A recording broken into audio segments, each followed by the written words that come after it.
Greetings, dear subscribers and casual listeners of my channel. Very often, filmmakers smooth out the sharp edges of the original. This is especially true when it comes to beloved characters. Screenwriters cut out controversial moments, justify questionable actions, or erase unpleasant details altogether, all to ensure that audiences keep loving them. That's exactly what happened with Severus Snape. In the movies, almost all the episodes that showed his ambiguity were left behind the scenes. The result was a romanticized image stripped of most of his flaws. Just like with Tyrion Lannister, the adaptation made the character smoother. Today we'll go through the deeds of Snape that were cut out and which drastically change how we perceive him. Number 1. A special attitude. Snape's hatred for Harry began at their very first meeting. In the films, it looks like strained relations, but the books paint a much more hostile picture. Let's recall the first potions class. In the movie, Harry seems distracted and deserves the professor's wrath. But in the book, it's different. Potter behaved calmly, and Snape lashed out at him for no reason, taking revenge for the past, for James. From there, it only got worse. Snape blamed Harry for other students' mistakes, accused him without proof, and even whispered a spell to Malfoy so he could sick a snake on Potter. In the adaptation, it looks like Draco's initiative, with Snape ready to help. In the books, however, Snape did everything to make Harry look guilty, always and in everything. Number 2. The best teacher in the world? A genius. Yes, a teacher, not at all. Severus possessed an extraordinary talent, inventing his own spells, improving potion recipes, understanding magic on a deep level, but as a teacher he was terrible. Potions lessons turned into endless stress, especially for Neville. The professor was ready to kill his toad just for educational effect. Sometimes Snape went to extremes, such as nearly poisoning a student just to test an antidote. Yet when he finally got the coveted Defense Against the Dark Arts post, his lessons suddenly became engaging and alive. Even Gryffindors admitted Snape could inspire if he wanted to. Number 3. The worst memory. And still there are moments where book Snape comes off better than his film counterpart. Occlumency lessons are one of them. In the books, he really did try to teach Harry how to shield his mind from Voldemort. He even praised him when he saw progress. In the movie, however, we only saw a bitter teacher who relished his students' failures. Important detail: Snape only expelled Harry after he himself broke the rules and peeked into his memories. The fault was entirely Harry's. Number 4. Slytherin-style justice. Here's another trait the movies softened. Snape was extremely biased. Slytherins almost always got away with breaking the rules, while Gryffindors lost points for anything and everything. No wonder the Slytherin team won the House Cup almost every year. Other houses barely had time to prepare, since their students were always stuck in Snape's detentions. Number 5. Alan Rickman. And yet, no matter how controversial Book Snape was, in the hearts of millions, he lives on as Alan Rickman's portrayal. The actor gave the character restraint, grandeur, and hidden charisma. His Snape was strict but fair, cold but commanding respect. In the books, however, he is nastier, pettier, more sarcastic. But that is exactly the strength of the character. He combined base weaknesses with incredible bravery. Number 6. Unpleasant little things, the bits the films didn't show at all. Snape told all of Slytherin that Lupin was a werewolf. He humiliated Hermione by refusing to help when her teeth grew due to Malfoy's curse. It was his sectum sempra that accidentally cost George an ear. And of course, the worst moment, he called Lily a mudblood when she tried to defend him. Number 7. Sectum Sempra and Dark Passions. The spell Sectum Sempra is perhaps the clearest window into young Snape's darker side. In The Half-Blood Prince, Harry discovers the handwritten note in Snape's old potions book for enemies. When he uses it against Draco Malfoy, the result is horrific. Malfoy collapses, his chest slashed open as if by invisible swords, blood pooling on the bathroom floor. The shock on Harry's face mirrors the reader's. This wasn't a defensive charm, it was a weapon, and it came from the mind of a Hogwarts student.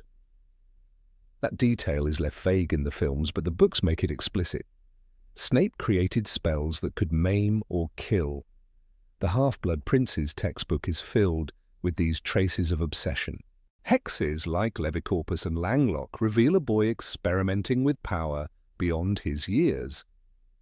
Dumbledore later admits he feared where this path might have led. Without guidance, Severus could have easily become a loyal Death Eater long before his fateful change of heart.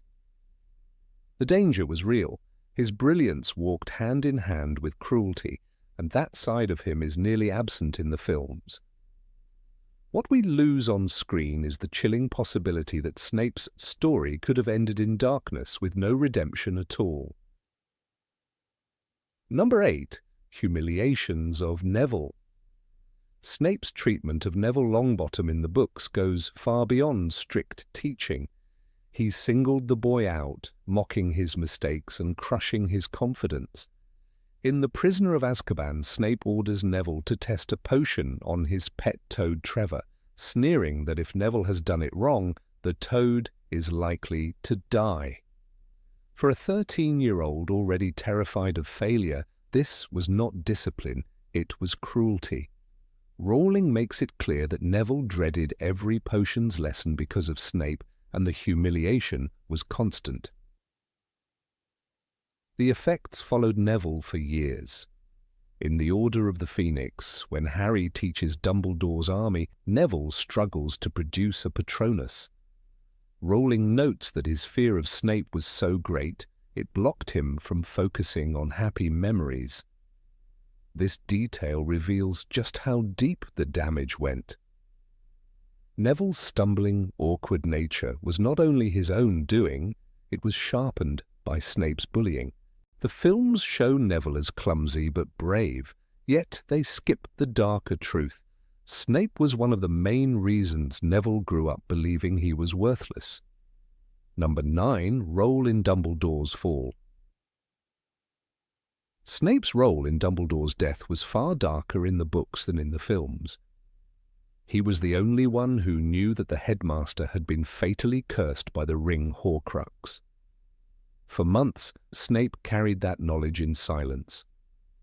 He treated Dumbledore's blackened hand and slowed the curse, but he also knew the end could not be stopped. Rowling writes in The Half-Blood Prince how Dumbledore said calmly, "I am dying, Severus." It was not just a plea for help, it was a sentence. Snape became the keeper of that secret, waiting for the moment when he would have to deliver the final blow. The films present his act on the Astronomy Tower as a reluctant sacrifice, but the book adds a chilling edge. He is not simply obeying orders. He is the executioner chosen long before the night arrived. That is why his face in the book is not of shock or horror, but of revulsion and hatred as he casts the curse. To the Death Eaters, it proved loyalty. To Harry, it looked like betrayal. In truth, it was the completion of a plan Snape had lived with for nearly a year, a burden as heavy as the curse itself. Even more striking is his confrontation with Dumbledore over Harry's fate in the Deathly Hallows. Snape hisses, "You have kept him alive so that he can die at the proper moment." The words tear through the silence. Here, he is not a loyal servant. He is a man who sees the cruelty of the plan and despises it, yet he still remains part of it. This is the contradiction the films gloss over. In the books, Snape is not just a tragic pawn, he is both judge and executioner, torn between conscience and duty.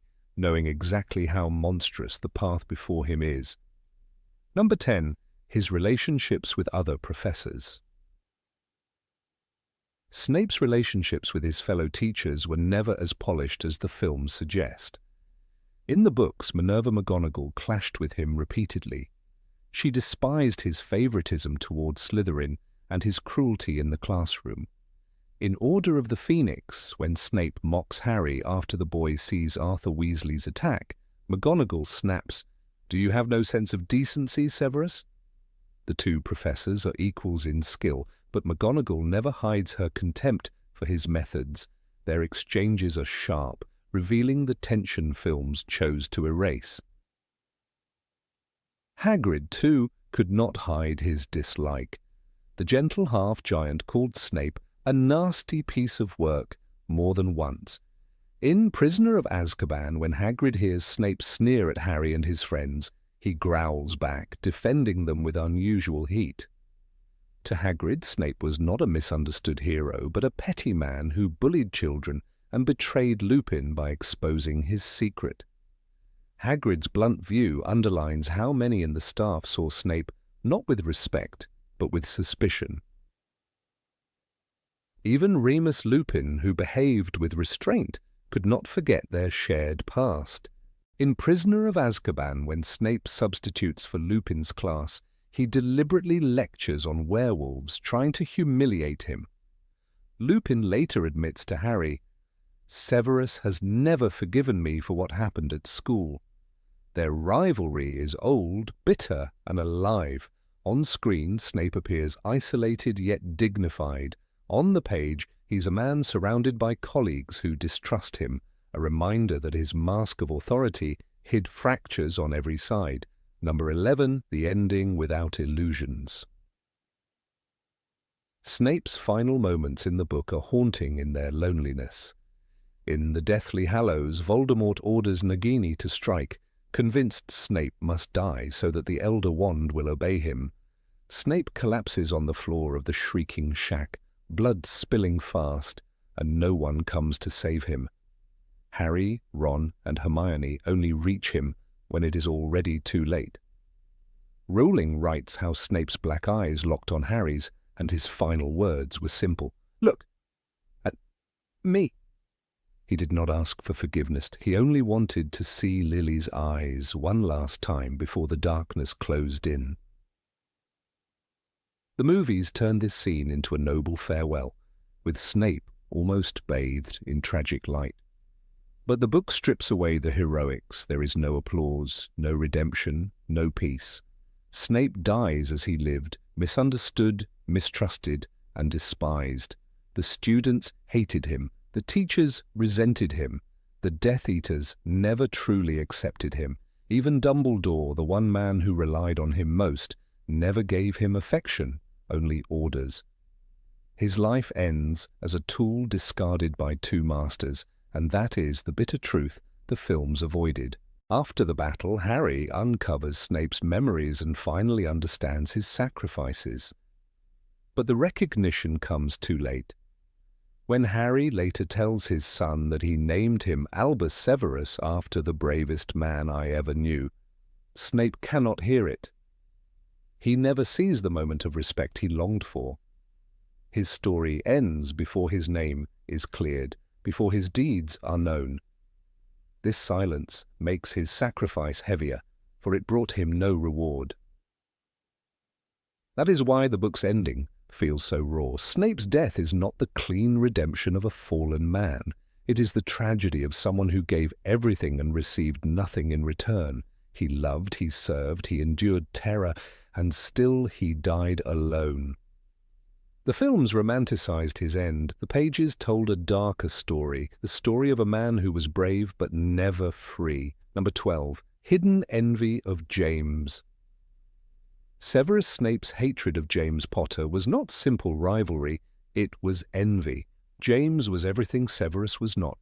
Handsome, popular, a Quidditch star, and surrounded by loyal friends. Most painful of all, James had the love of Lily Evans, the one person Snape valued above anyone else. In the films, this rivalry feels like distant hostility, but the books show it as a deep wound. Snape could never escape the shadow of the boy who had humiliated him, and who later won the heart of the girl he loved. Rowling lets us see this jealousy in the Order of the Phoenix, when Harry views Snape's worst memory in the pensive. James dangles him upside down in front of a crowd, and Snape is helpless, humiliated. Harry describes how his father turned Snape upside down, dangling him in the air by the ankle. The scene is cruel, but what makes it unforgettable is Lily. She steps in to protect Snape, only for him to lash out at her with the word that destroys their friendship. "I don't need help from a filthy little mudblood." It is envy that fuels his outburst, envy of James's power and the bond Lily still shared with him. Snape never let that memory die. In the Deathly Hallows, when Dumbledore accuses him of caring only for Lily's son because of her, Snape's fury is instant. "Don't tell me you've grown to care for the boy." The venom in his voice reveals the truth. Snape never stopped seeing Harry as James's child, not Lily's. Every time Harry entered his classroom, it was James's grin, James's voice, James's arrogance that Severus saw. The resentment boiled inside him, shaping the cruel way he treated Harry for years. The tragedy is that Snape's envy imprisoned him. He could not forgive the boy who had stolen his chance at happiness. He could not forgive himself for losing Lily's trust. And so he carried that bitterness into adulthood, letting it poison his every action. The films soften this into a bitter grudge, but the books show a man who defined his entire life through comparison with James Potter. Snape's story is not only about love for Lily, it is also about the destructive power of envy, a wound that time never healed. Number 13. The Mask of Bravery. In the movies, Severus Snape walks through the halls of Hogwarts like a shadow carved from stone. He speaks with calm authority, never raising his voice more than necessary. Even Lord Voldemort looks at him with respect, trusting him as one of his most reliable followers. The image is one of unshakable composure, a man who seems immune to fear. But the books tell a different story. Behind that mask is not an unbreakable figure, but a man terrified of the very master he serves. His every step inside Voldemort's circle is a gamble with his life. Take the moment in Harry Potter and the Half-Blood Prince when Dumbledore asks Snape to make the ultimate promise, to be the one who ends his life when the time comes. Snape's anger and horror bleed through the page. "You ask too much," he tells Dumbledore, his voice shaking. "This is not the voice of a fearless man. It is the voice of someone who knows that with one wrong move he will be exposed to Voldemort and torn apart." Yet Snape accepts, not because he is brave in the simple sense, but because he knows there is no other way forward. His courage comes from enduring terror, not from the absence of it. When Snape stands before Voldemort in the Deathly Hallows, the tension is even sharper. He kneels, answers the Dark Lord's questions, and keeps his face perfectly blank. But the reader understands the danger of every word. Voldemort trusts no one, and Snape's survival depends on flawless performance. The smallest hesitation could mean death. Rowling makes it clear that Snape feels this fear constantly. Yet he continues night after night, feeding Voldemort just enough truth to remain credible, while secretly working for Dumbledore's cause. His mask of calm is not natural, it is a role he forces himself to play. That is why Snape's bravery is so complex. In the films, his cool exterior makes him look like a tragic but invincible hero. In the books, he is a man who suffers under the weight of dread but acts anyway. The difference is crucial. True courage, Rowling suggests, does not mean the absence of fear. It means facing that fear and moving through it. Snape's greatness lies not in being unafraid, but in being afraid every moment and still doing what must be done. Number 14, the promise to Dumbledore. Severus. Snape's place within the Harry Potter saga is one of the most debated aspects of J.K. Rowling's creation. And the difference between the books and the films is strikingly evident when we analyze the heart of his character, the promise made to Albus Dumbledore. In the novels, this oath is not the glowing act of selfless heroism the films would have audiences believe. Rather, it is an act rooted in guilt, grief, and a desperate attempt to cling to the memory of Lily Evans, the woman he loved and the woman whose death he could never forgive himself for. To understand this, one must step into the shadowy corridors of Snape's motivations, stripped of cinematic simplifications. The books reveal a Snape who never truly forgave himself for his role in Lily's death. It was he who carried the prophecy to Lord Voldemort, ignorant of what destruction it would bring. When Voldemort chose the Potters as his targets, Snape's horror was not born of concern for James Potter, or even for their child, Harry, but for Lily alone. Rowling makes this explicit in Harry Potter and the Deathly Hallows when Dumbledore confronts him. Snape pleads for Lily's life, begging Voldemort, while ignoring James entirely. Later, when he turns to Dumbledore, he says, "Hide them all then, keep her, them, safe." The stumble in that line is telling. His voice falters only when forced to add them, James and Harry, as if they are an afterthought. This is the true core of Snape's oath, not the salvation of a family, not the defense of a child, but a desperate plea for the one person he cherished. In the films, this entire nuance fades beneath a gloss of nobility. The cinematic Severus Snape is framed as a tragic knight who assumes the role of protector out of some broad, almost saintly conviction. The audience is invited to believe he became a guardian of Harry Potter because he had risen above pettiness, because he believed in the child's destiny, or even because he held some respect for Dumbledore's grand design. This distortion has had a profound effect on how generations of viewers interpret his character. The books tell a darker and more painful truth. Snape protects Harry only because Lily's eyes stare back at him from the boy's face, a constant reminder of both his loss and his guilt. Nowhere is this clearer than in the famous exchange between Snape and Dumbledore, when Dumbledore expresses astonishment at Snape's enduring love for Lily. "After all this time?" he asks. Snape's reply, always, has become one of the most iconic lines in the series. In the films, this single word is framed almost romantically, drenched in pathos and presented as a noble declaration of loyalty. Yet in the book, the context is different. It is not noble devotion to a cause, it is a confession of obsession, the stubborn, aching inability to let go of a love that died decades before. The power of the line lies in its bleakness, its exposure of a man frozen in time, unable to move forward. By simplifying this into a cinematic slogan of heroism, the films undermine the complexity Rowling gave to her character. Consider the moment when Snape agrees to protect Harry after Lily's death. In Deathly Hallows, Dumbledore says, "If you loved Lily Evans, if you truly loved her, then your way forward is clear. You must protect her son." And Snape's response is not that of a man embracing a noble mission.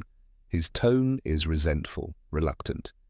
He agrees because to do otherwise would be to betray Lily's memory.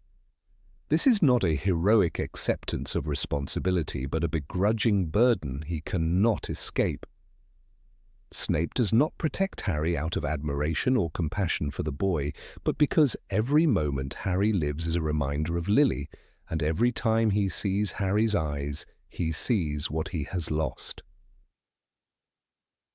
The films also blur Snape's cruel treatment of Harry throughout his years at Hogwarts.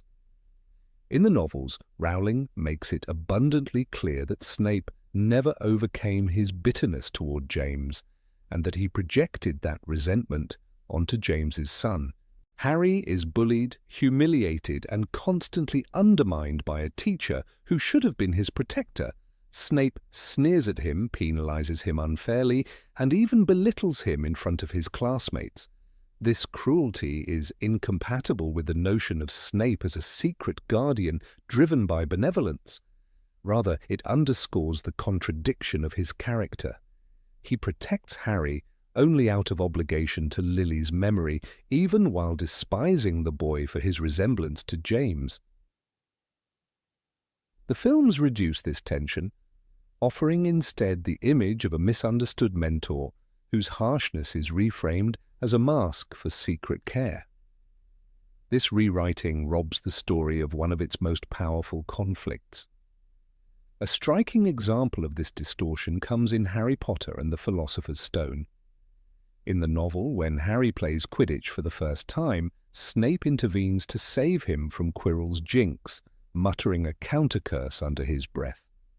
The act is protective, yes, but Rowling reveals through Hermione's perspective that it is done reluctantly, almost begrudgingly. In the film, however, this is played with a sense of immediate nobility, foreshadowing Snape's hidden allegiance. The cinematic Snape is a guardian from the start. The book's Snape is a man torn between his loathing and his duty, a man who saves Harry because he cannot allow Lily's son to fall, not because he loves the child or values his life. Number 15, a true double agent. Severus Snape's role as a double agent was never meant to be romantic or noble, and yet the films polished him into a shadowed hero whose every gesture hinted at tragic greatness. In the books, however, his life was one of relentless tension, where survival depended on convincing Voldemort of his loyalty while simultaneously serving Albus Dumbledore's designs. Every encounter with Death Eaters was a dance with death, every whispered lie a risk that the Dark Lord's legitimacy would pierce through. The danger was not a distant threat, but a constant presence, and Rowling carefully described the exhaustion and cold calculation that governed Snape's every move. This is the part that films chose to soften, missing the essence of his existence, a man who could never rest because even the flicker of hesitation would be his doom. In Harry Potter and the Half-Blood Prince, Rowling leaves no doubt that Snape's duplicity is a razor-thin balancing act. When Narcissa Malfoy and Bellatrix Lestrange visit his home in Spinner's End, Bellatrix accuses him of betraying Voldemort, demanding answers about his loyalties. The scene in the book drips with tension because Snape must weave a tapestry of plausible lies, reassuring Bellatrix while protecting his true allegiance to Dumbledore. He explains away every supposed act of disloyalty with such convincing detail that Bellatrix, the most fanatically suspicious of Voldemort's servants, reluctantly accepts his words. The reader can feel the weight of this moment. Snape was not just a pawn. He was a player gambling with his life on every word, knowing that one slip of the tongue could mean his execution. The film portrayed this encounter with a lighter hand, leaving out much of the verbal sparring that defined Snape's genius for survival. Another key difference lies in how the books underscore the isolation Snape endured. To maintain his cover, he had to live despised by nearly everyone around him. Harry, Ron, and Hermione saw only a cruel, embittered teacher. Most Death Eaters doubted him, always ready to report the smallest inconsistency. Even Dumbledore, the only one who knew the full truth, demanded sacrifices that would harden his loneliness. Further, Rowling describes him as a man who had known neither love nor friendship, and this deliberate narrative choice emphasizes that his life was stripped of comfort for the sake of the mission. The films, in contrast, hinted at nobility through Alan Rickman's restrained performance, but this elegance softened the raw brutality of his solitude. In the novels, Snape endured a far bleaker existence, one where every human connection was poisoned by suspicion or outright hatred. The burden of protecting Harry Potter, whom Snape simultaneously loathed and loved for Lily's sake, is one of the most excruciating aspects of his role. In Harry Potter and the Order of the Phoenix, when Snape gives Harry occlumency lessons, Rowling writes, "Snape's face was twisted. He looked as though he would rather have been anywhere else in the world." The training sessions descend into hostility because Snape cannot allow himself to show care. Yet beneath this brutality, he is serving Dumbledore's command to shield Harry from Voldemort's invasions of his mind. The duality of this act is staggering. To keep his cover, he must torment the boy who most needed kindness, while secretly defending him against dangers he could never reveal. The film adaptation of these lessons treats them more as clashes of temperament, reducing the true stakes of Snape's behavior. One of the darkest elements in the books is how Snape weaponized his own reputation as a cruel, sadistic professor to reinforce the illusion of loyalty to Voldemort. He deliberately invited hatred from students, never softening his demeanor, even when that meant humiliating Neville Longbottom or tormenting Harry. This was not simply an expression of bitterness. Rowling makes it clear that Snape consciously used this mask, feeding into the image of a Death Eater who despised weakness. By ensuring that no one at Hogwarts would ever praise him or grow close to him, Snape kept his cover intact. The films painted his harshness as an extension of his personality, but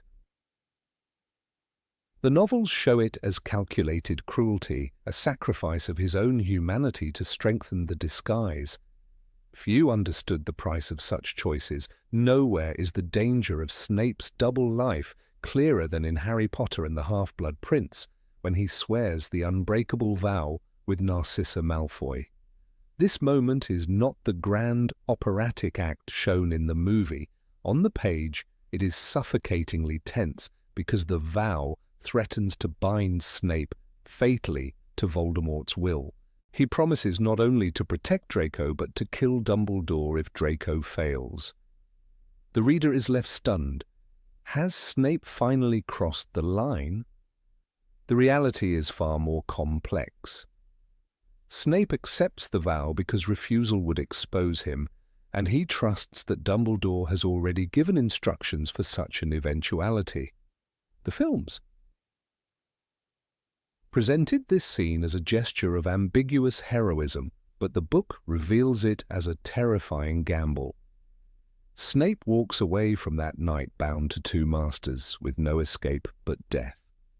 Number 16, love and hatred toward Harry. Severus Snape in the Harry Potter films appears as a man defined by a cold exterior, a strict teacher who delivers harsh words but secretly protects Harry from the shadows. Yet this representation simplifies the profound conflict that burns within him in the books. J.K. Rowling built Snape as a character constantly at war with himself, a man who both loathed and cherished the boy who carried the legacy of his parents. In Harry, Snape saw James Potter, the arrogant rival of his youth, but also Lily Evans, the woman he loved until his last breath. This paradox is what gave Snape's actions depth and tragedy, a nuance largely diminished when translated to screen. While the movies show him as a brooding presence in black robes, the novels let us feel the torment of a soul incapable of reconciling love with hatred. When we turn to the books, we discover that every insult Snape throws at Harry is not just cruelty, but a projection of his own unresolved pain. Harry's messy hair, identical to James's, ignites bitter memories of humiliation. His defiance reminds Snape of the boy who once bullied him by the lake in front of Lily. At the same time, Harry's green eyes cut through him, reminding Snape that Lily's gaze still lives. Rowling describes this piercing detail with painful clarity. "You have your mother's eyes." This refrain is repeated throughout. The saga like a curse that never fades.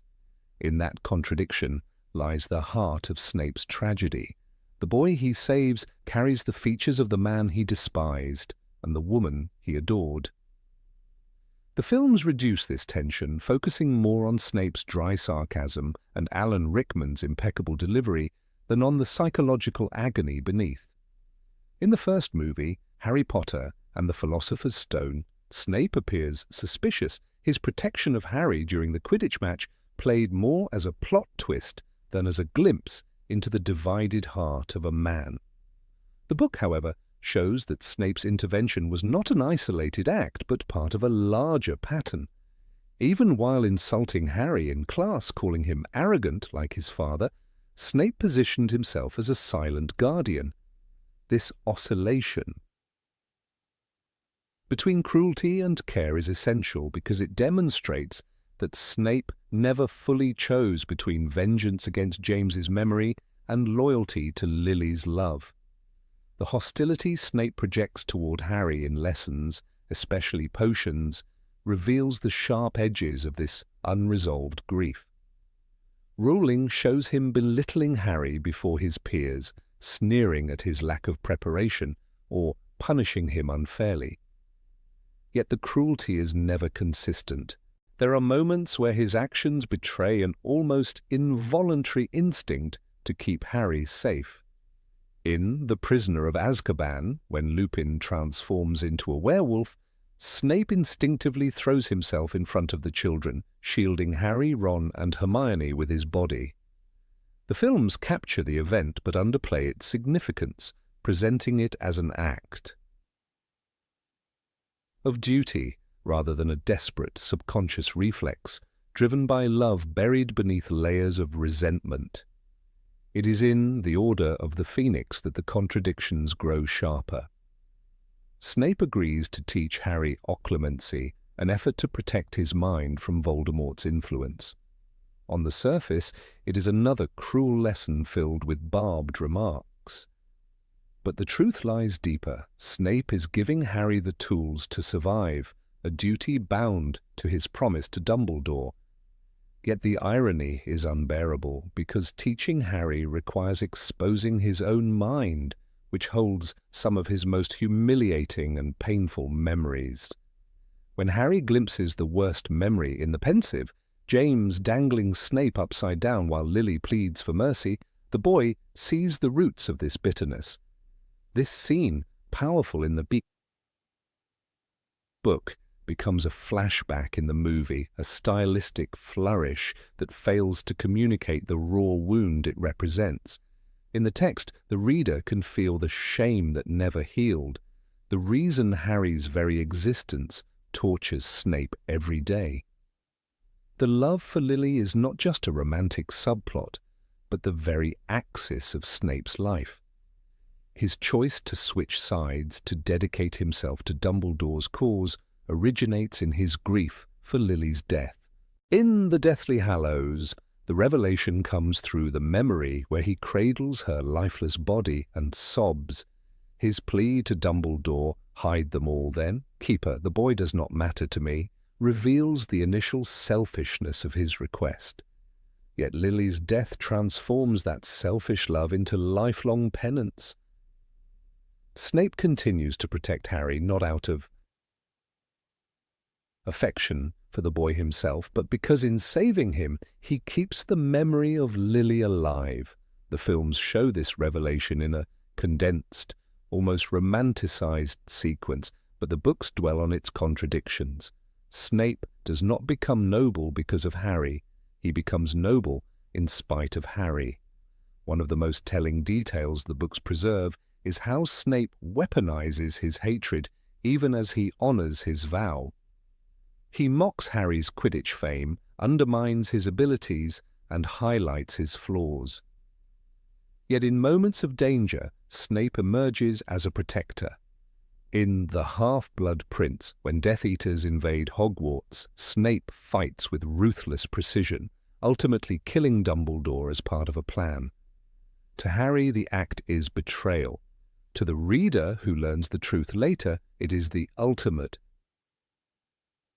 sacrifice, one that condemns Snape in the eyes of those he protects. This complexity is smoothed out in the films, where Rickman's measured performance conveys mystery, but leaves less room for the raw turbulence of a man forced to become the villain in order to stay loyal to his love. Number 17, contempt for students.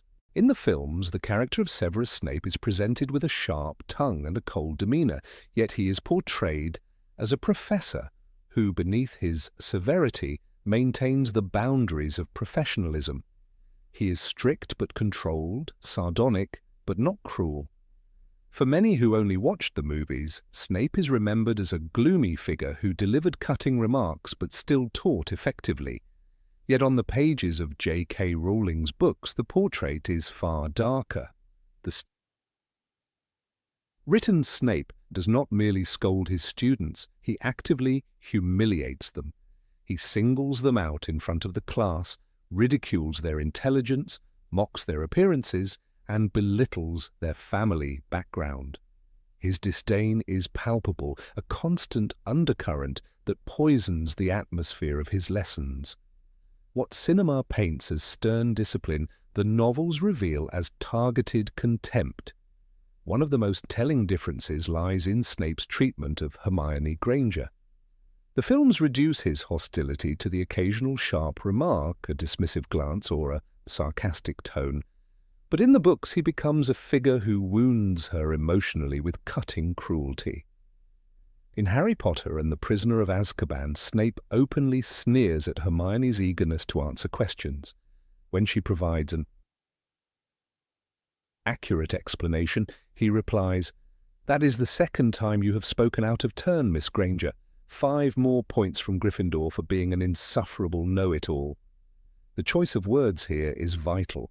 Insufferable know-it-all is not a neutral correction. It is an insult meant to humiliate. This remark stings not only Hermione but her classmates, who watch as the most diligent student is diminished by the very teacher who should nurture her skills. The cruelty deepens when Snape directs his venom toward Neville Longbottom. The films often use Neville as comic relief, portraying him as clumsy and timid, yet never show the true psychological damage inflicted by Snape's abuse. In Harry Potter and the Prisoner of Azkaban, Snape declares that Neville is so incompetent that I wonder why the Sorting Hat didn't place you in Hufflepuff. In another moment, when Neville's potion explodes, Snape sneers, "Why do you even bother to come to school, Longbottom?" Such words are not mere harsh criticism. They cut to Neville's sense of worth, turning the classroom into a theatre of shame. For a boy already plagued by insecurity and trauma, Snape's contempt is devastating. The novels repeatedly show that Snape does not simply lose his temper, but cultivates an environment where fear replaces learning. In Harry Potter and the Philosopher's Stone, during the first potions lesson, his tone toward Harry sets the precedent. Fame clearly isn't everything. He chooses to belittle the boy for being well known, rather than guide him through the complexities of the subject. The irony is that Snape is a genius in potion-making, yet his classroom is not a space of knowledge but of dread. Students enter not with curiosity, but with the hope of escaping humiliation. The films soften this atmosphere, presenting his classes as difficult but manageable, whereas the books highlight how his sarcasm and cruelty suffocate the student's willingness to learn. What is striking is how selectively Snape distributes his disdain. While Gryffindors bear the brunt of his anger, Slytherins receive favoritism. In Harry Potter and the Chamber of Secrets, Draco Malfoy openly sabotages Harry during a dueling club demonstration, yet Snape shows not a flicker of disapproval. He even encourages Malfoy's aggression. This double standard is not just favoritism, it reinforces a climate of division and unfairness. The films hint at his bias but stop short of exposing the full extent of it. In the books, however, Snape's blatant partisanship corrodes the very purpose of education, turning what should be an impartial setting into a battlefield of house rivalry. Snape's insults often descend to a personal level, attacking the identity of his students rather than their academic mistakes. Hermione, in particular, becomes a repeated target of comments about her appearance. In Goblet of Fire, after Hermione's teeth grow uncontrollably due to a hex, Snape coldly remarks, "I see no difference." The cruelty of this line cannot be overstated. At an age when appearance and self-esteem are fragile, a professor dismisses her pain as if mocking her very existence. The films avoid this episode entirely, thereby sanitizing the level of emotional abuse Rowling Snape so casually inflicts. This erasure robs viewers of understanding just how much Hermione had to endure and how her brilliance thrived not because of, but despite, her teacher. The novels also expose the extent to which Snape's disdain is not random but strategic. He chooses targets who are vulnerable, amplifying their insecurities. Neville, whose grandmother already doubts his abilities, becomes the perpetual victim.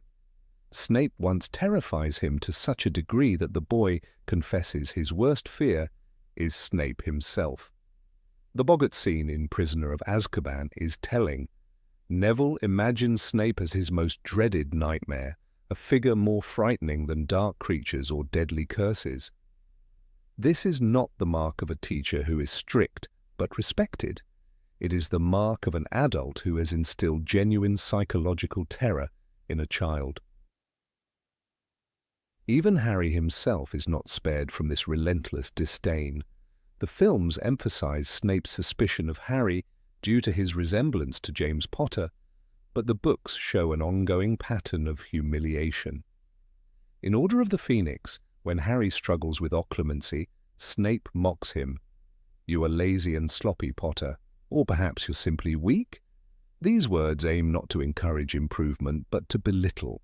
The cinematic version, by contrast, portrays the lessons as difficult but devoid of such venomous language. The textual Snape uses every opportunity to crush Harry's confidence, turning personal dislike into pedagogical sabotage. The discrepancy between book and film is not accidental, but a matter of adaptation. Filmmakers, perhaps wary of alienating audiences, softened Snape's cruelty to maintain his later redemption arc. A Snape who actively terrorizes children is harder to reconcile with the man revealed to have loved Lily Evans and sacrificed for the greater good. By downplaying his malice, the films create a version of Snape who is stern but capable of empathy, making his final moments resonate more tragically.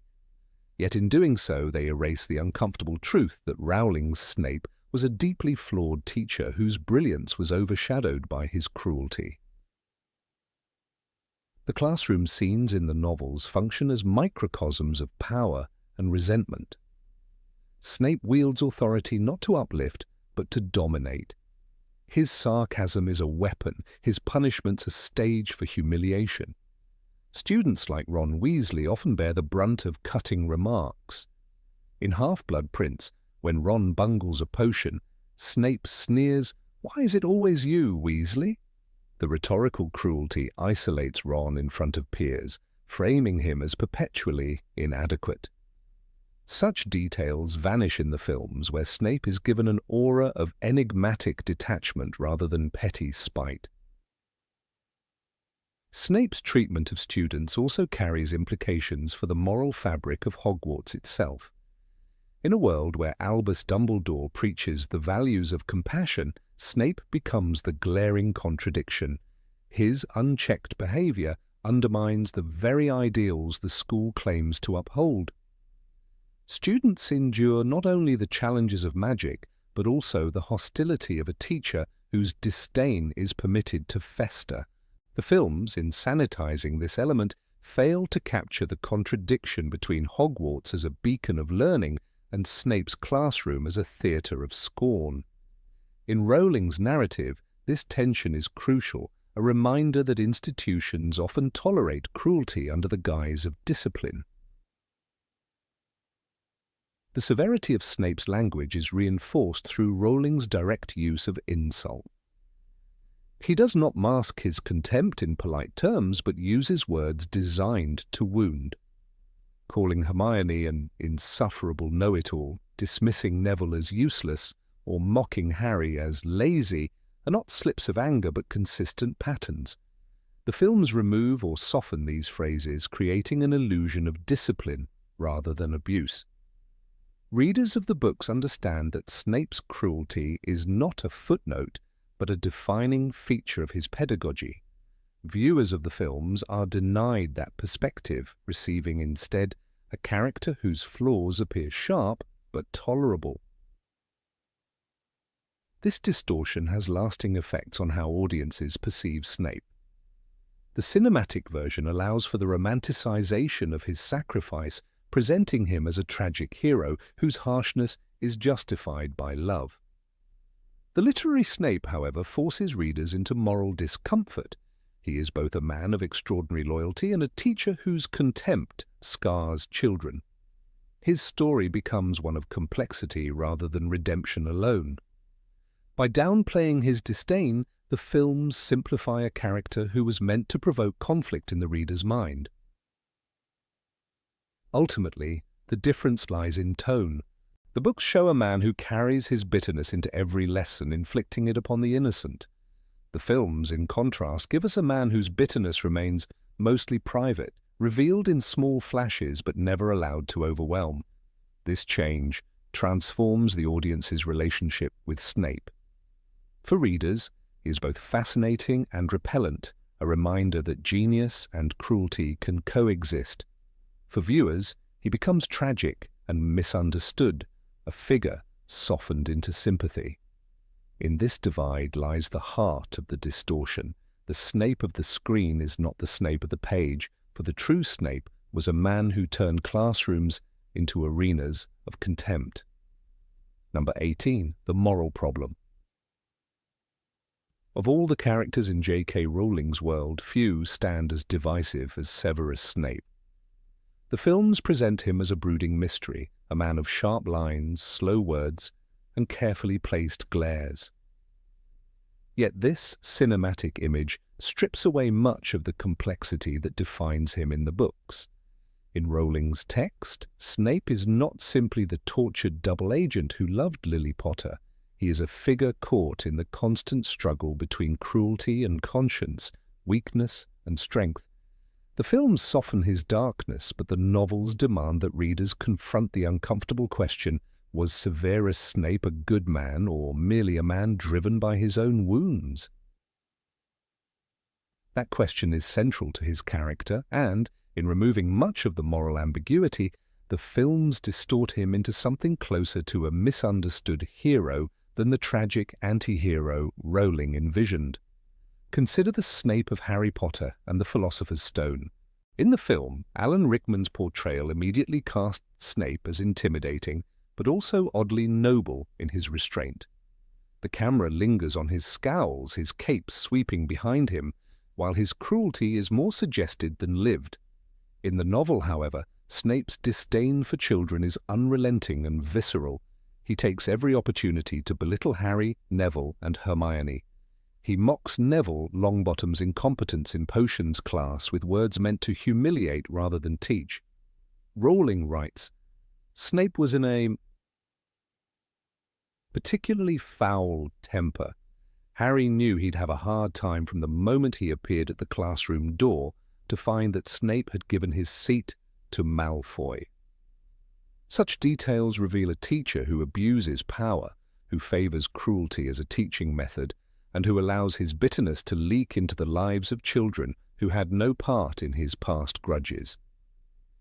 This is not the distant, mysterious man of the films, but a teacher whose cruelty is both active and personal. The moral ambiguity sharpens further when we recall Snape's teenage years, most vividly captured in Harry Potter, and the Order of the Phoenix through the chapter Snape's Worst Memory.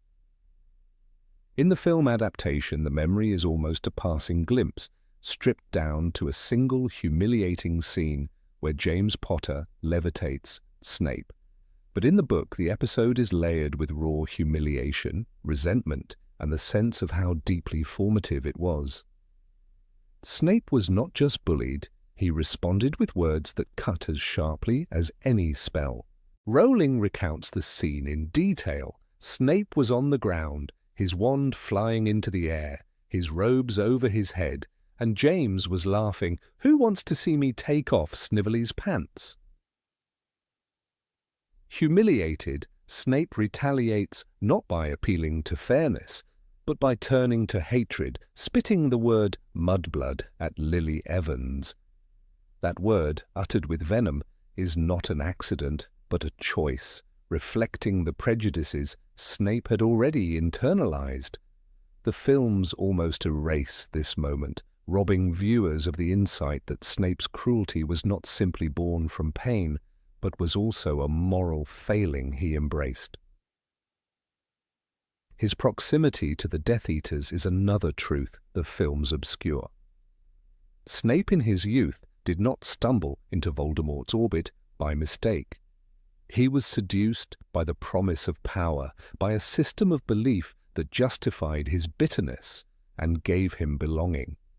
In the novels, the hints are there. The hexes he invented, such as Sectum Sempra, were born from fascination with dark magic, not just idle creativity. Sirius Black warns Harry in the books that Snape was up to his eyeballs in the dark arts, even as a teenager. These details show us a boy who actively chose darkness long before regret set in. The films, however, leave the audience with the impression that Snape's only true allegiance was to Lily, flattening his journey into one of unbroken fidelity rather than fractured morality. Even his redemption is darker and more complicated in the books. Snape's decision to turn against Voldemort is not the result of moral clarity but of personal grief. He begs Dumbledore to protect Lily, not Harry, not James. Ruling rights in Deathly Hallows. "Hide them all, then," Snape croaked. "Keep her, them, safe, please." This plea is not the voice of a man who has turned away from cruelty, but of a man bargaining for the life of the only person he ever truly loved. His grief after Lily's death cements his alliance with Dumbledore, but it is rooted in guilt and obsession. That moral foundation is shaky at best. The films present this as evidence of undying love and secret nobility. In truth, the book suggests something far more unsettling, that Snape's goodness was conditional, born of selfish attachment rather than a broader commitment to what is right. The treatment of Harry himself illustrates this contradiction. In the films, Snape appears stern but protective, guiding Harry from the shadows, saving him during Quidditch matches, and standing as an almost paternal figure in disguise. Yet in the books, Snape's disdain for Harry never softens.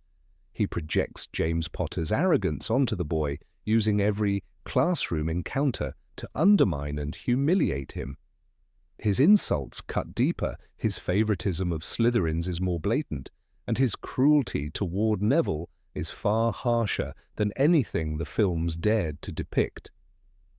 Rowling's Snape tells Harry, "Fame clearly isn't everything," with the bitter venom of a man unable to separate the child from his father. The films, while showing some of this hostility, ultimately soften it by framing Snape as acting under a mask, concealing secret loyalty.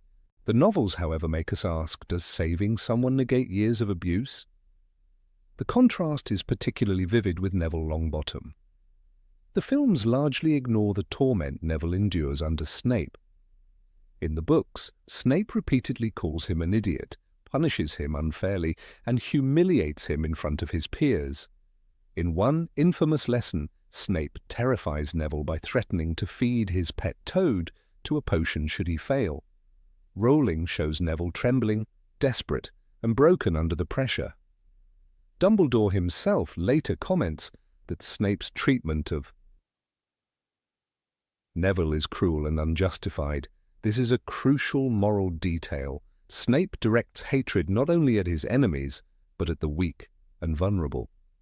His decision to protect Harry later cannot erase the years he spent crushing Neville's spirit. The omission of these scenes in the films reshapes Snape into a figure far easier to forgive, stripping away the darker weight of his character. Snape's interactions with Sirius Black also reveal the pettiness the films underplay. In the books, his hatred of Sirius blinds him to the larger mission. He goads Sirius, mocks his confinement at Grimmauld Place, and refuses to extend even basic courtesy, despite the fact that both are supposedly working toward the same goal under the order of the Phoenix. This bitterness shows that Snape's sense of morality was always entangled with grudges and resentments, not with principles of justice or forgiveness.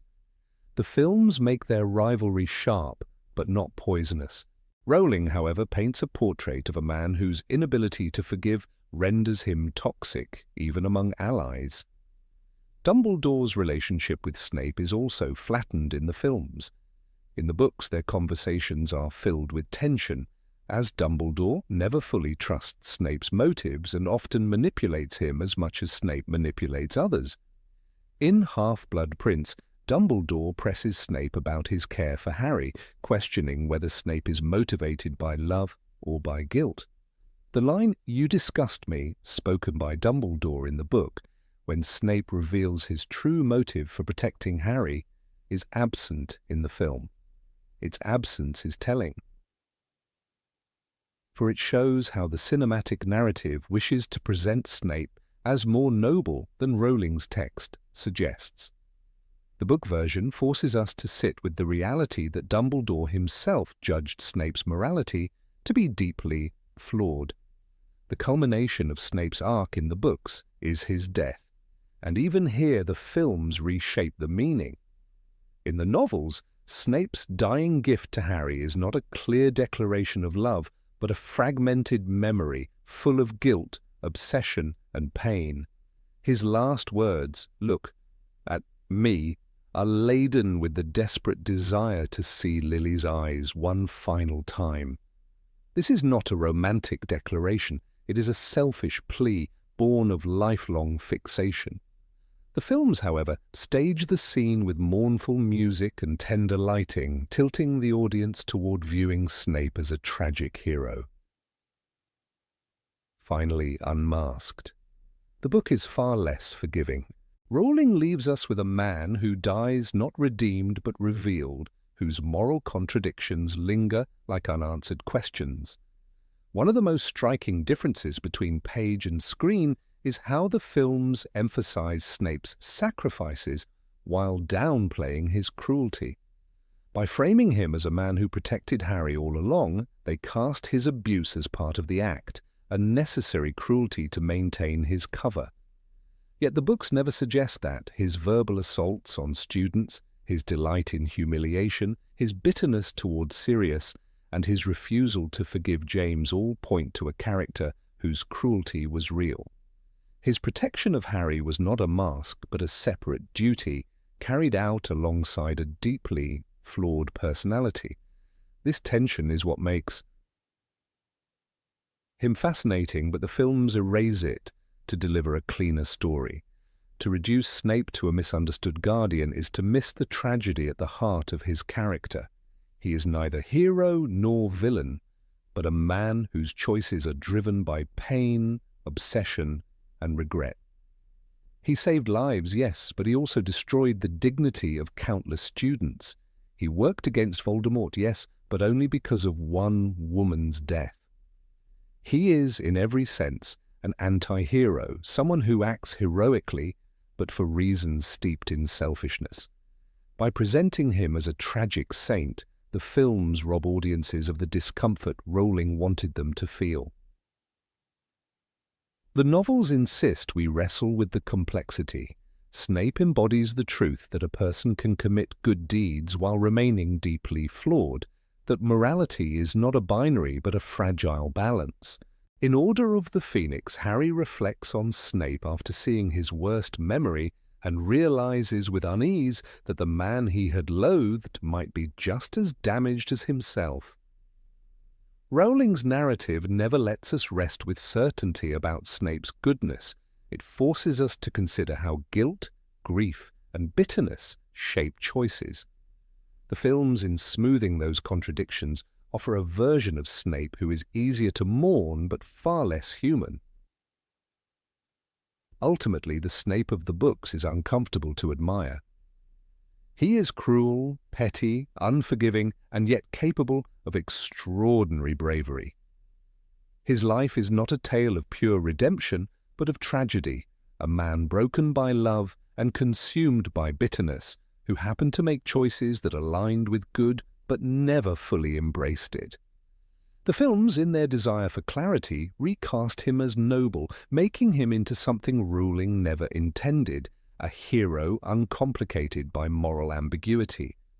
The loss of that complexity diminishes not only Snape, but the moral richness of the Harry Potter saga itself.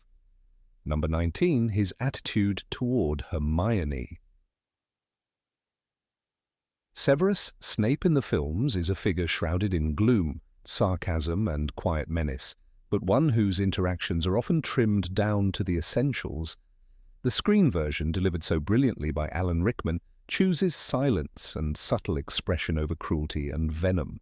Yet in the books, especially in his treatment of Hermione Granger, the bitterness of Snape's character erupts far more clearly. This discrepancy reshapes how generations of fans perceive him. On screen he appears harsh but enigmatic, while on the page he can be cruel in ways that leave scars on the young witch who excelled in his subject. One of the earliest examples comes in Harry Potter and the Philosopher's Stone. Hermione is an eager first year who has already memorized 1,000 magical herbs and fungi before setting foot in class.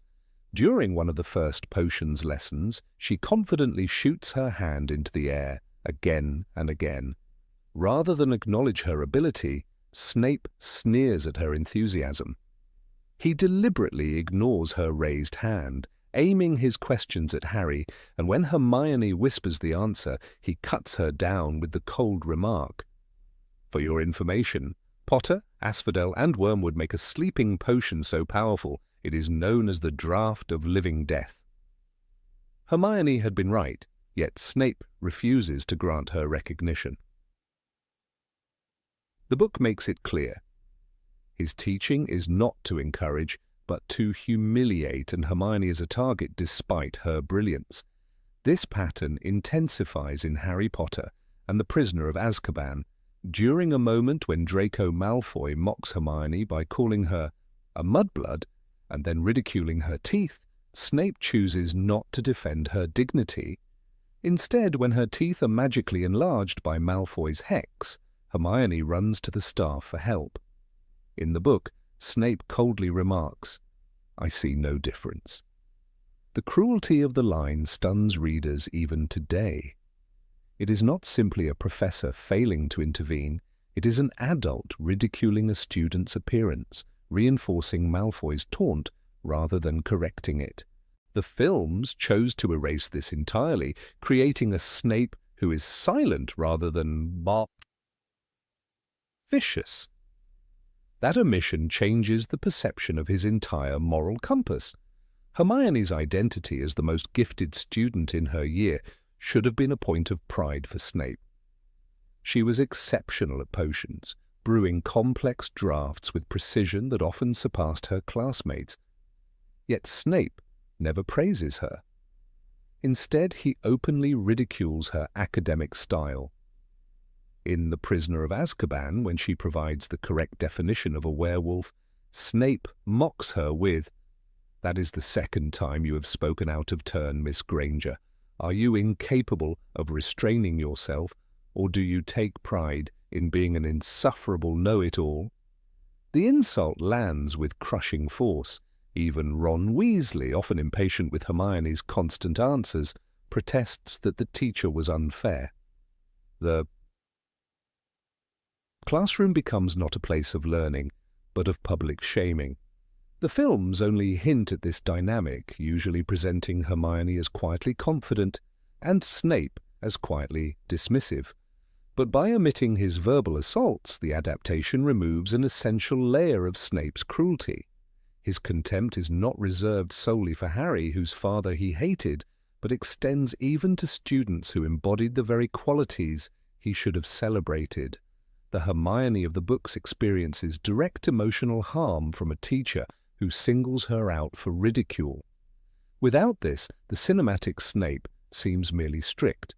With it, the literary Snape reveals himself as someone whose bitterness poisoned his teaching career.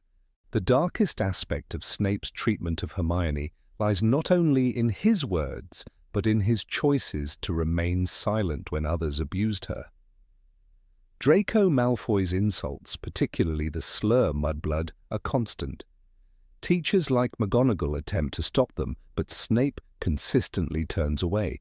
The reader is left with the chilling sense that he condones the insult, perhaps even agrees with it. In contrast, the films rarely show Snape permitting such moments. Alan Rickman's portrayal conveys disdain, but not the silent approval of bigotry. The result is a softer, more palatable Snape who can still be admired in hindsight. Even more striking is the moment in Goblet of Fire when Hermione helps Harry with his summoning charms.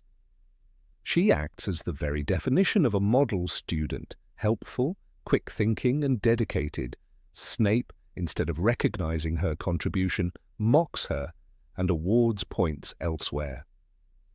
His teaching is never neutral. It is a weapon used to wound.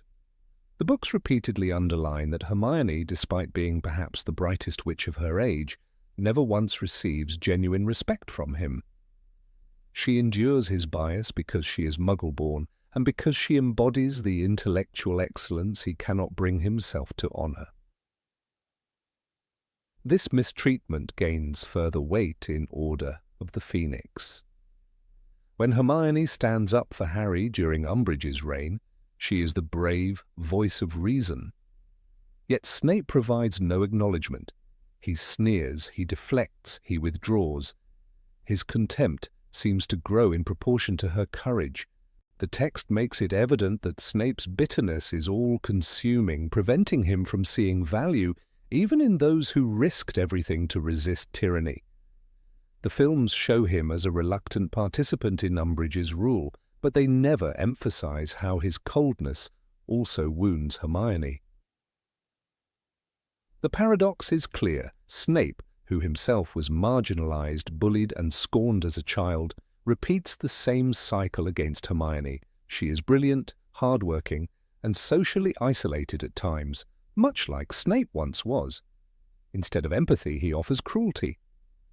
This detail matters deeply in the books, where readers grapple with the contradiction of a man who knows suffering yet inflicts it. The films, in cutting away these harsh edges, remove the bitter irony that defines so much of Snape's character arc. Another telling moment comes in Half-Blood Prince. Hermione, having discovered the nature of Harry's potions book, confronts Harry about the dangers of using it. Her caution is reasonable, yet when Snape discovers the situation, he uses the opportunity to humiliate her. He suggests that Hermione envies Harry's sudden success in potions, sneering at her inability to achieve the same results. The cruelty in this scene is sharp, aimed not just at her academic pride, but at her very identity as the school's brightest student. The films bypass this tension, simplifying the conflict between Harry and Snape without revealing how Hermione too was wounded in the crossfire. The accumulation of these moments paints a picture of Snape that is far darker than the cinematic version. Readers witness a teacher who does not merely discipline but deliberately demeans. His comments about Hermione's teeth, his labeling of her as a know-it-all, his refusal to defend her against slurs, All these actions mark him as an abuser of authority. The Snape of the books is not misunderstood, he is actively cruel. The films, by softening or omitting these details, elevate him into a tragic anti-hero without fully confronting the damage he caused to innocent students like Hermione. One could argue that the erasure of Snape's treatment of Hermione was deliberate. The filmmakers seemed intent on preserving Snape as a figure whose final redemption would be universally accepted. To show him mocking the teeth of a teenage girl or sneering at her heritage might have been too much for audiences to forgive. The books, however, make no such concessions. They confront the reader with the uncomfortable truth. Snape was not only a double agent or a tragic lover, but also a man whose bitterness made him unjust to children who deserved encouragement. The result is a paradox that continues to spark debate among fans. Can a man who risked his life to protect Harry still be admired if he emotionally scarred Hermione? The films suggest yes, presenting him as cold but noble. The books demand a harder reckoning. Hermione's pain is not cinematic spectacle, but emotional reality, one that cannot be brushed aside when evaluating Snape's legacy. The difference between the two portrayals creates two very different Snapes, one palatable, one deeply disturbing. What makes this contrast so fascinating is how it alters the audience's sympathies. Viewers of the films can weep for Snape's unrequited love and his lonely death, believing him a man who was harsh yet honorable. Readers of the books, however, must grapple with the jagged edges of his cruelty, particularly toward Hermione. The image of a professor telling a young girl that her magically enlarged teeth look no different, or calling her an insufferable know-it-all in front of peers, cannot be softened. It lingers, it complicates the idea of Snape as a hero. In the end, the treatment of Hermione may be the most significant omission in the film's depiction of Snape. It transforms him from a man whose cruelty infected even his most promising students into a quieter, more dignified figure. By erasing his mistreatment of her, the adaptation erases the very evidence that showed how his pain turned into venom. It leaves us with a paradox, two Snapes, one tragic and one cruel. And Hermione Granger's silent suffering lies at the heart of that divide. Number 20. Cruelty toward Harry. Severus Snape in the Harry Potter films was always portrayed as a complex man, bitter and sarcastic, but ultimately someone who fulfilled the role of a strict teacher. Audiences could see the sneer on his face and the occasional harsh remark, but the films softened the reality that the books depicted with far more intensity. In the original novels, Snape was not just a disciplinarian with a grudge. He was a man who went out of his way to humiliate Harry Potter at every possible moment. His cruelty was not subtle, and it carried the weight of unresolved resentment that bordered on abusive behavior.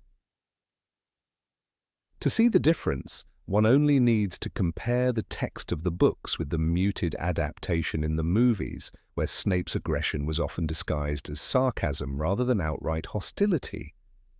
From the very first potions lesson in The Philosopher's Stone, the reader is confronted with Snape's venom.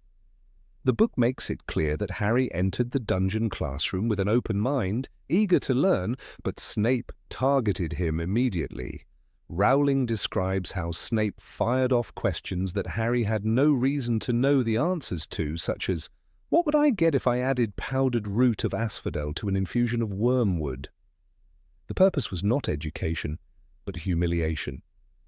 Harry's confusion was met not with patience, but with mockery.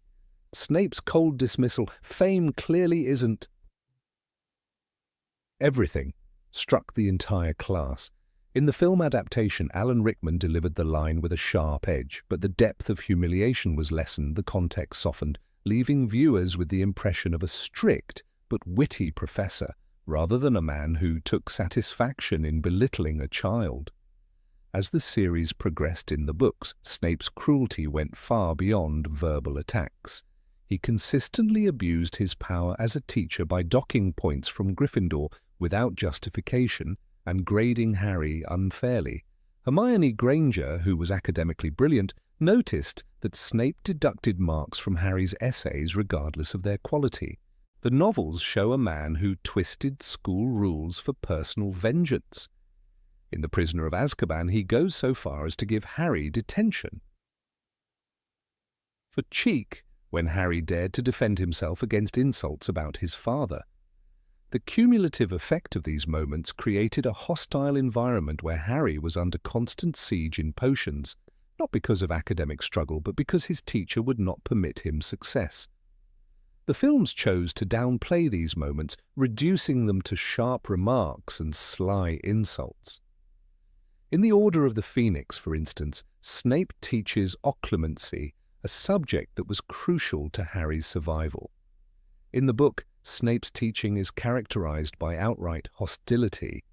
He attacks Harry's mind without preparation, leaving him disoriented and unprotected, then berates him for his failures. Rowling writes, "The mind is not a book, to be opened at will and examined at leisure." Snape's rage was paired with disdain, treating Harry as if he were an enemy combatant instead of a vulnerable student.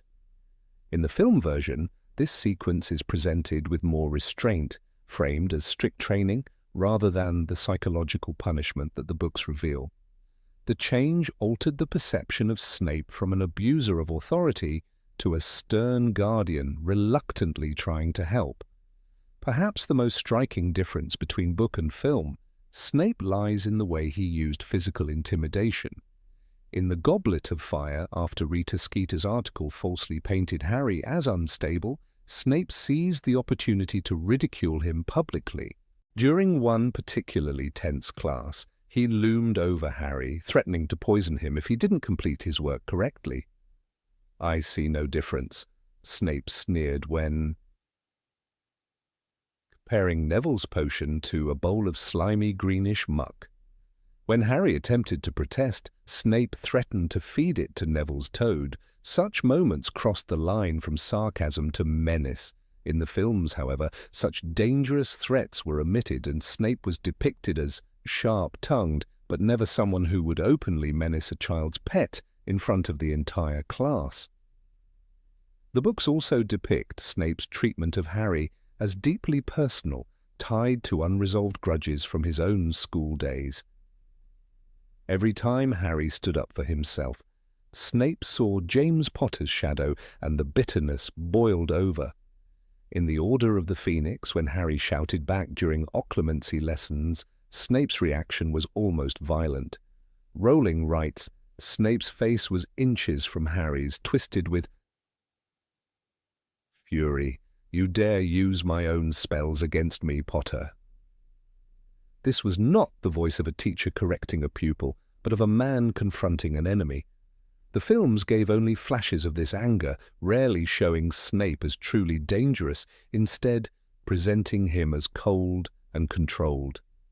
The adaptation altered the emotional balance, making him enigmatic rather than frightening. The humiliation Snape inflicted was often public, and Rowling emphasizes how this affected Harry's standing among his peers. In The Chamber of Secrets, Snape's sarcastic remarks during the dueling club cut Harry down in front of an audience, reminding everyone of his supposed arrogance. This pattern of public degradation reinforced Harry's isolation, a theme central to the books. In contrast, the films preferred to emphasize Harry's defiance rather than his humiliation, showing him as a resilient student who traded barbs with Snape instead of a boy crushed by the weight of an adult's hostility. This shift in narrative tone made the cinematic Snape appear more like a sparring partner than an oppressor. One of the darkest moments of Snape's cruelty in the books occurred in The Prisoner of Azkaban, after the revelation that Sirius Black had escaped. Snape allowed his hatred for Harry's father to dominate his judgment, insisting that Harry had helped Sirius. In a heated scene, he lost his composure completely, screaming accusations in front of colleagues and students. Rowling describes Snape as mad with rage, his thin face twisted, lips quivering. The portrait is of a man consumed by vengeance, willing to accuse a 13-year-old of conspiring with a fugitive. The film softened this moment, portraying Snape as suspicious but never unhinged, again preserving his image as a strict authority rather than an unstable figure of hostility. The books also highlight Snape's favoritism, which deepened Harry's humiliation. Draco Malfoy and other Slytherins enjoyed Snape's protection, often escaping punishment for actions that would have landed Gryffindors in serious trouble. When Malfoy sabotaged Harry's potions, Snape turned a blind eye. When Slytherins mocked Harry, Snape either ignored them or encouraged the insults with a smirk. This bias was a form of cruelty, signaling to Harry that the classroom was not a place of fairness but of injustice. The films touched on Snape's favoritism, but rarely showed how corrosive it was to Harry's confidence. Even moments that could have been life-threatening were treated by Snape with disdain in the novels.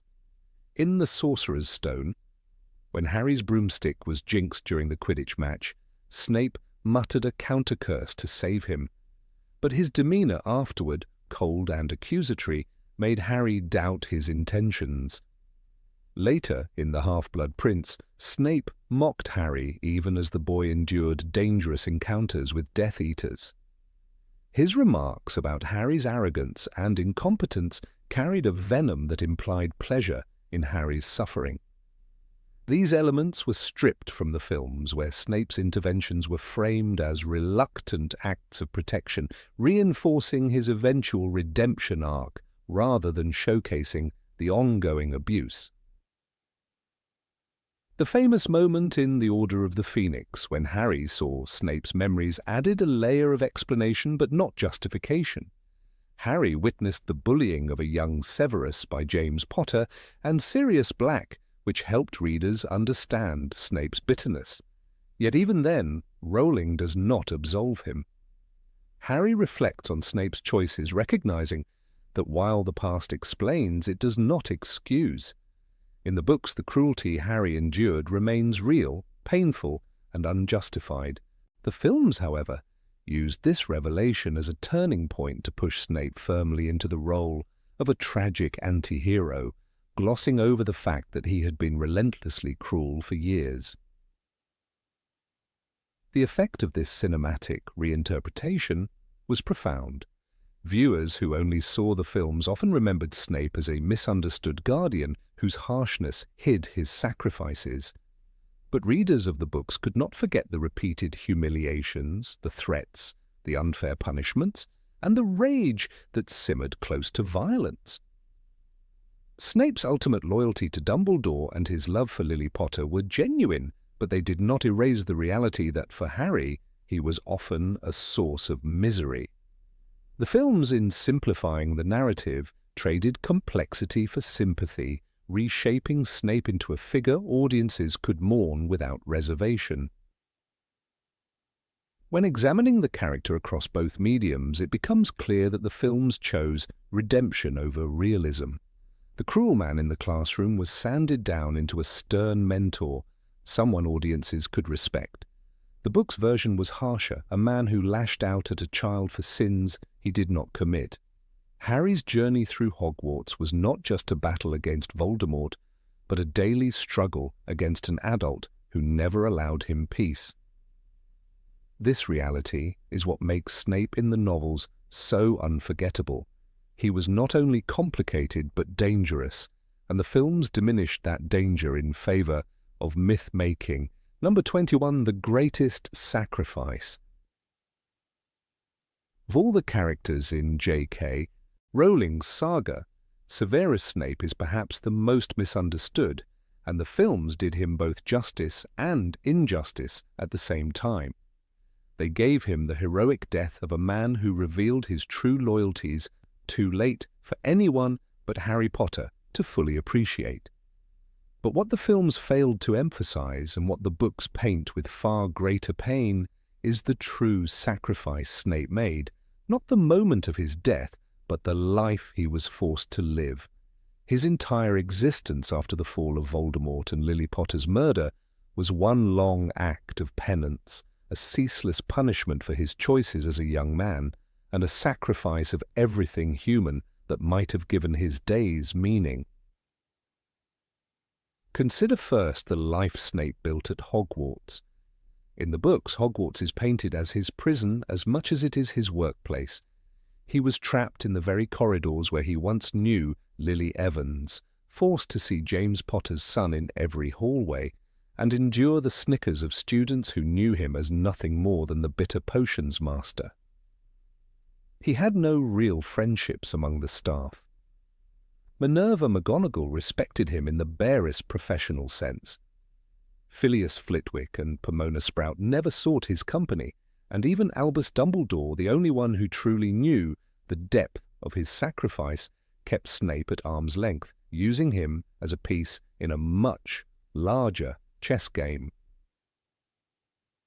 In the film version, Snape appears cool, aloof, and commanding, but in the books one senses the crushing solitude that wrapped around him every single day. The core of this isolation was Lily Evans.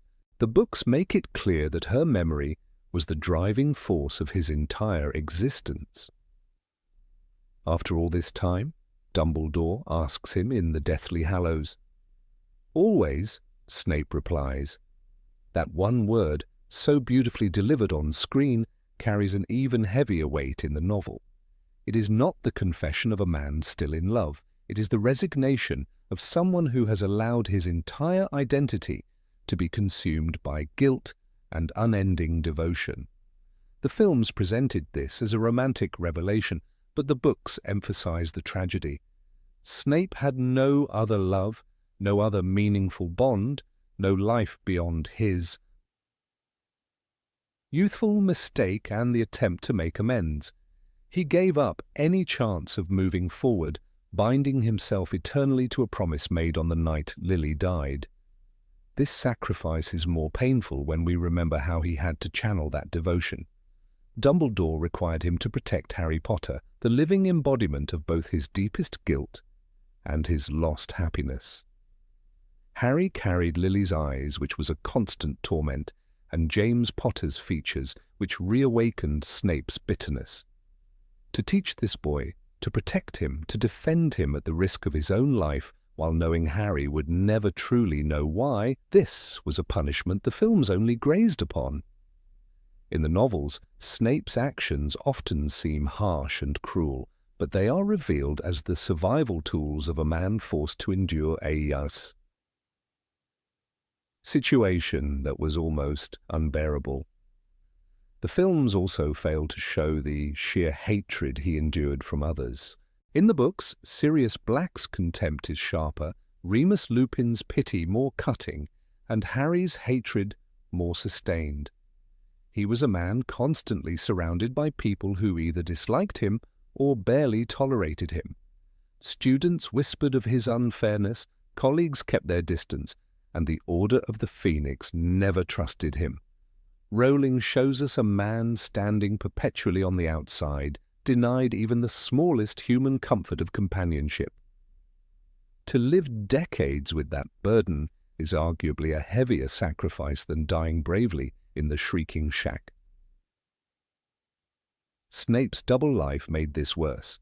He had to sit in Voldemort's inner circle, watching atrocities, maintaining the facade of loyalty, and sometimes even carrying out cruel deeds to maintain credibility. His entire life was performance. Imagine the torment of brewing poisons for the Death Eaters by night, and brewing potions for ungrateful students by day. He could never let down his guard, never confess his true allegiance, and never step out of the role assigned to him. In the films, this comes across in short scenes of him sneering at Draco Malfoy or bowing to Voldemort, but the books reveal the cost, the psychological erosion of a man who had no space left for his true self. Another aspect the films failed to highlight is Snape's bitterness toward his own past. The books give us glimpses into his childhood at Spinner's End, a home marked by poverty and neglect. He had escaped one kind of misery only to walk into another. The wizarding world never became the place of belonging he had dreamed of. At school, he was bullied by James Potter and Sirius Black. As an adult, he was mistrusted by the Order and despised by Death Eaters who remembered his betrayal. Even in moments of relative power, such as when he became headmaster of Hogwarts, he was isolated, forced to play the villain while secretly shielding the students from the Carrow's cruelty. The tragedy is not just in what he did, but in what he never had. The most poignant example is his relationship with Draco Malfoy. In the films, Snape seems to merely push Draco around as part of Voldemort's plan, but in the books he makes an unbreakable vow with Narcissa Malfoy, agreeing to protect Draco and even finish the boy's mission if necessary. This was not the act of a cold-blooded killer, but of a man who recognized the same brokenness in Draco that he once felt as a youth. Protecting Draco was not just strategy, it was an echo of Snape's own shattered adolescence. Yet the films rush past this complexity, flattening Snape's motivations into mere obedience. One of the most devastating moments comes late in the Deathly Hallows. Snape reveals to Dumbledore his frustration at the role he has been forced to play. "You have kept him alive so that he can die at the right moment?" he asks, horrified that Harry has been raised for slaughter. This is not the voice of a loyal subordinate, but of a man exhausted by years of emotional torment. He is disgusted with the manipulation, disgusted with his own complicity, and yet he continues. The films render this scene with calm detachment, but the novel shows the rawness of his despair. He had sacrificed too much, and still it was not enough. The symbolism of his Patronus is another element that films did not fully unpack. A silver doe identical to Lily's reflects not just love, but fixation. It is a haunting image of a man who has frozen his emotional life at the moment of Lily's death, incapable of growth, incapable of release. Rowling describes it as a spectral echo of his devotion, one that moved Dumbledore to tears. On screen, it is a beautiful effect. On the page, it is a psychological portrait of imprisonment. His Patronus reveals not love's beauty, but its destructive permanence when shackled to guilt. It is worth comparing Snape's sacrifice to Harry's. Harry willingly walks into the Forbidden Forest to die, and this is presented as the ultimate act of bravery. Yet Harry does so surrounded by the knowledge of love, friendship, and loyalty. Snape's sacrifice is quieter, but perhaps more brutal. He gave up any chance of friendship, any hope of redemption in the eyes of others, and lived year after year in misery. His death was not the climax of his sacrifice, but simply the final punctuation. The films honored the end but ignored the years leading up to it. Snape's final moments with Harry also differ in tone between film and book. On screen, he dies with a strange dignity, leaving Harry with his memories. In the novel, the description is harsher.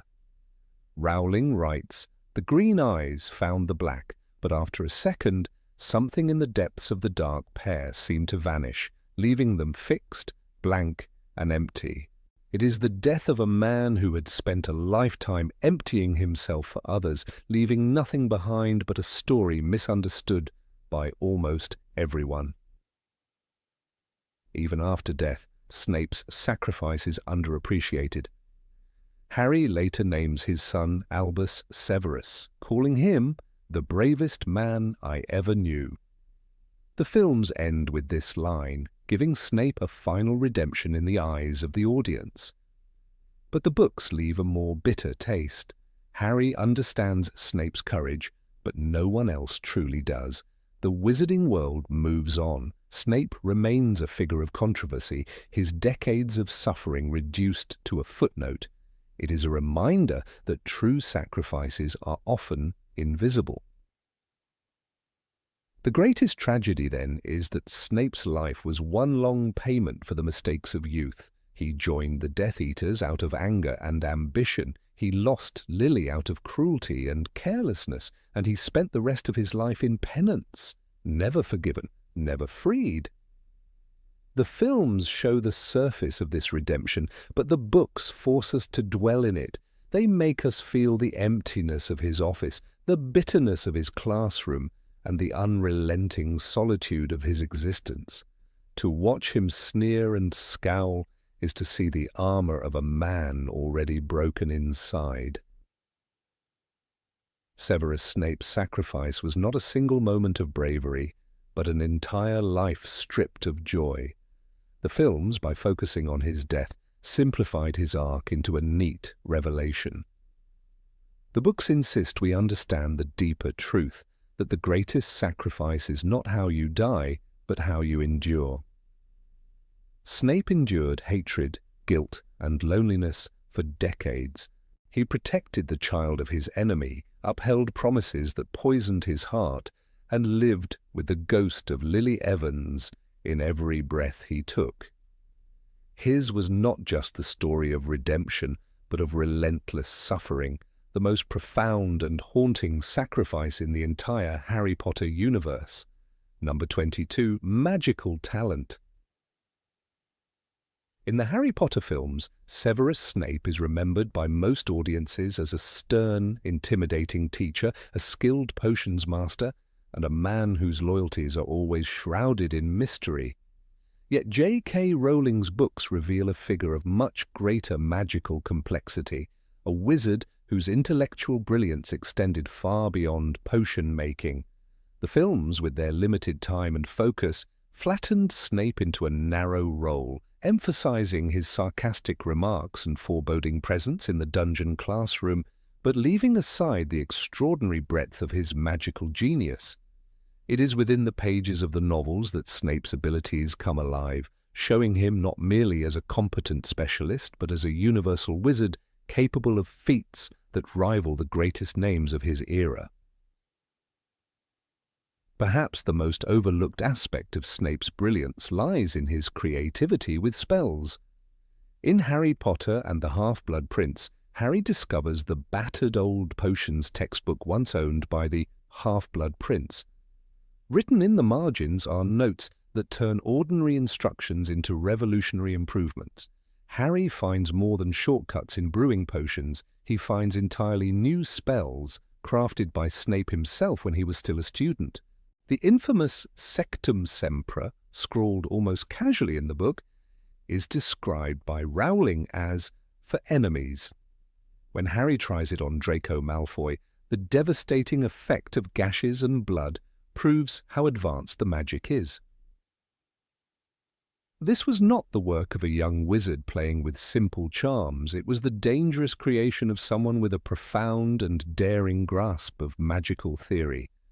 Snape's creativity did not end with inventing curses. He refined charms, defensive spells, and even counter-curses with precision that only a handful of wizards could hope to achieve. The films never show Harry's discovery of useful spells like Muffliato, another of Snape's inventions, which fills the ears of anyone nearby with a buzzing sound to prevent eavesdropping. It is subtle, elegant magic, practical for duels, espionage, or even everyday classroom mischief. Rowling plants this detail in the book to show the kind of wizard Snape was: pragmatic, intelligent, and endlessly inventive. Yet on screen, this imaginative side vanishes, leaving only the image of the cold professor stirring cauldrons. Snape's power extended far into the darkest and most difficult branches of magic, occlumency and legilimency. These arts, which deal with protecting and invading the mind, are rare skills even among fully trained adult wizards. Dumbledore himself admits the difficulty, explaining to Harry, that Snape was the only wizard he trusted to teach him occlumency against Voldemort. In Order of the Phoenix, Rowling writes, Snape was a superb occlumens, and Dumbledore trusted him above all others. This statement alone elevates Snape to a level that the films never fully convey. What audiences saw was a sequence of cold lessons where Snape barked at Harry, but what was absent was the recognition of Snape's mastery, a gift that made him one of the few who could stand mentally against the greatest legilimens of all time. The weight of Dumbledore's words cannot be overstated. In the books, he openly acknowledges that Snape is the best legilimens he has ever known, even surpassing Voldemort in subtlety.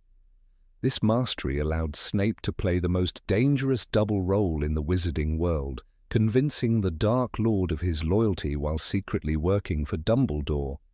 Every whispered conversation with Voldemort, every moment in which Snape stood under the gaze of the Dark Lord, was a battle of minds. The ability to mask his thoughts so perfectly that Voldemort never once doubted him is not the talent of a mere potions teacher. It is the mark of a wizard of extraordinary discipline and power. On screen, the gravity of this skill was lost, reduced to passing references rather than central to Snape's survival and heroism. Even his reputation as a potions master is more nuanced in the books than the films suggest. Rowling portrays Snape not merely as someone who follows instructions with precision, but as an innovator who improves upon centuries-old recipes. The adjustments in the margins of the Half-Blood Prince's textbook transform Harry from a mediocre student into the star of Slughorn's classroom. Instructions such as crush with flat side of silver dagger, or stir counterclockwise after every 7th clockwise stir, are the signs of a meticulous mind, one that tested and reworked ancient traditions to make them sharper and more effective. The films merely show Harry following these notes, but they do not highlight what these notes truly represent. Snape's ability to refine magic itself. Beyond potion-making and spellcraft, Snape's talents as a duelist are shown in the novels with vivid detail. In Order of the Phoenix, when Death Eaters infiltrate Hogwarts, Snape duels with fierce precision, handling multiple attackers and leaving his enemies incapacitated. Later, in Half-Blood Prince, his confrontation with Harry on the grounds after Dumbledore's death is a masterclass in magical superiority. Rowling writes how Snape parries Harry's every attack with lazy flicks of his wand, never once striking back lethally, but always maintaining control. This calm dominance paints him as a wizard far above the average combatant. In the films, this battle is reduced to a chase, and the subtle artistry of Snape's controlled restraint is almost entirely erased. Snape's true power also emerges in his role as a spy, where his magical abilities served a higher purpose. Every piece of false information he delivered to Voldemort, every secret he carried back to Dumbledore, depended upon his ability to navigate the treacherous waters of deception.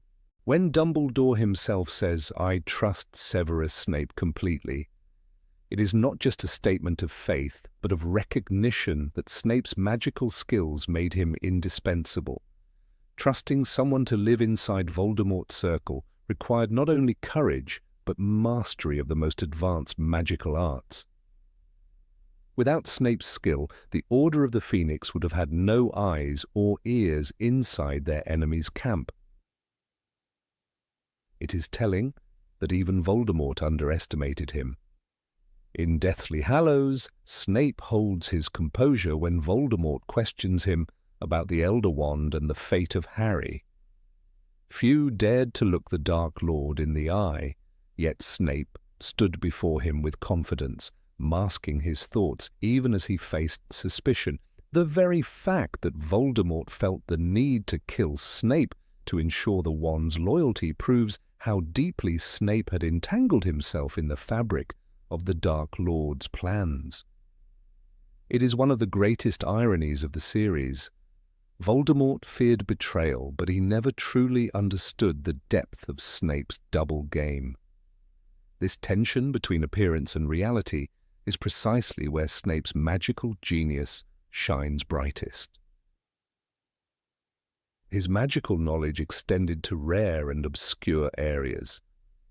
Snape knew more about the dark arts than almost anyone else alive, second only to Voldemort, but he also knew their counters. Rowling often hints at his ability to neutralize curses or shield others from harm.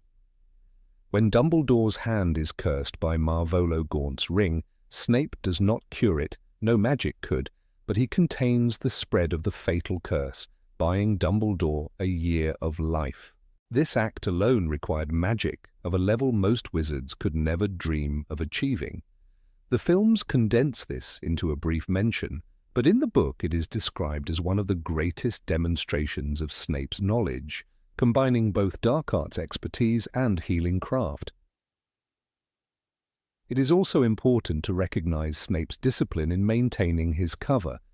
To teach at Hogwarts under Dumbledore's nose while appearing loyal to Voldemort required a wizard constantly in control of his mind, his wand, and his words. Every class taught every sarcastic remark to Harry was part of a performance layered upon decades of survival. The films show him as harsh and cruel, but they leave out the constant mental vigilance required to protect both the school and his position. His cold exterior was not simply bitterness, it was armor forged from years of walking the edge between two worlds. Even among the Order of the Phoenix, Snape was unmatched in specific areas. Moody, Lupin, and Tonks were great fighters, yet none possessed his grasp of legilimency.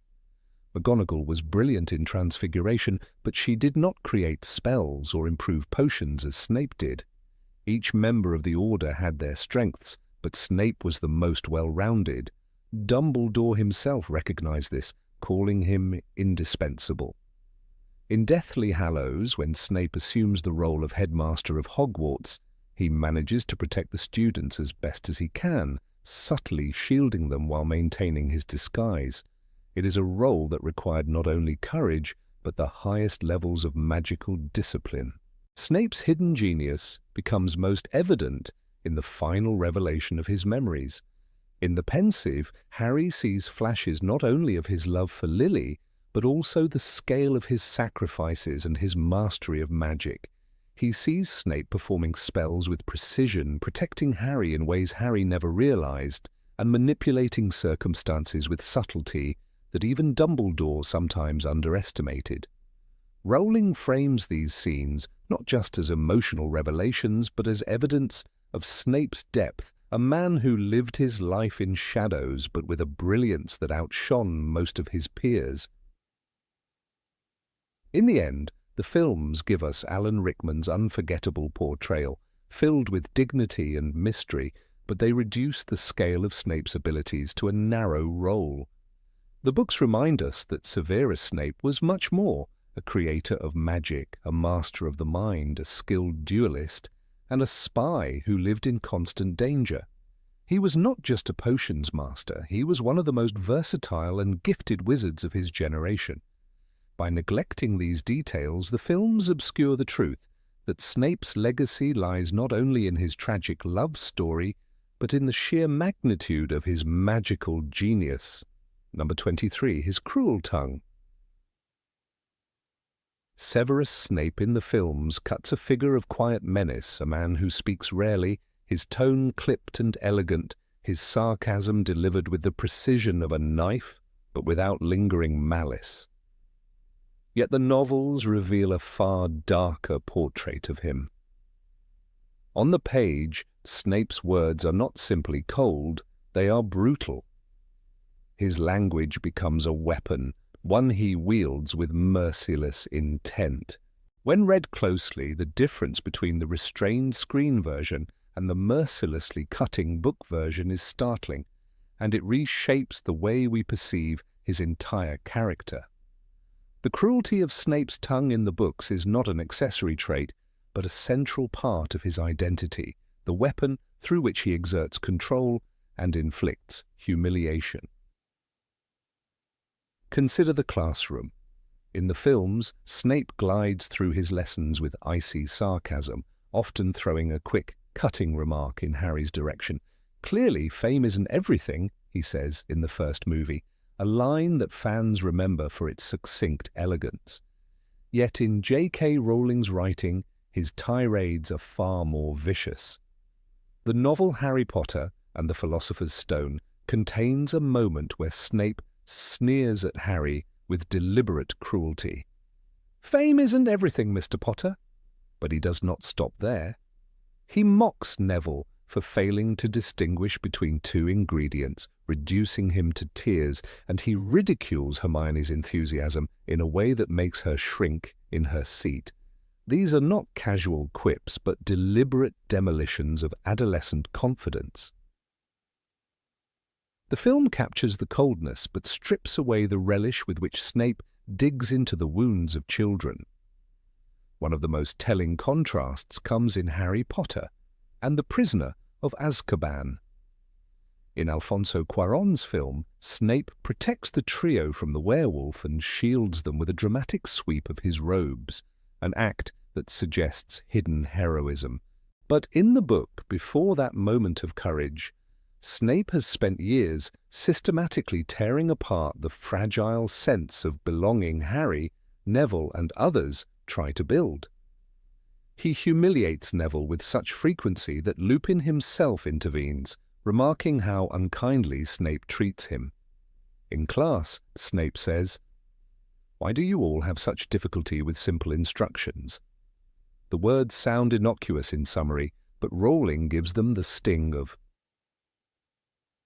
public ridicule, where each misplaced comment is a strike against the student's self-worth. That atmosphere of constant fear and embarrassment is missing from the cinematic Snape, whose cruelty is softened into a kind of stern aloofness.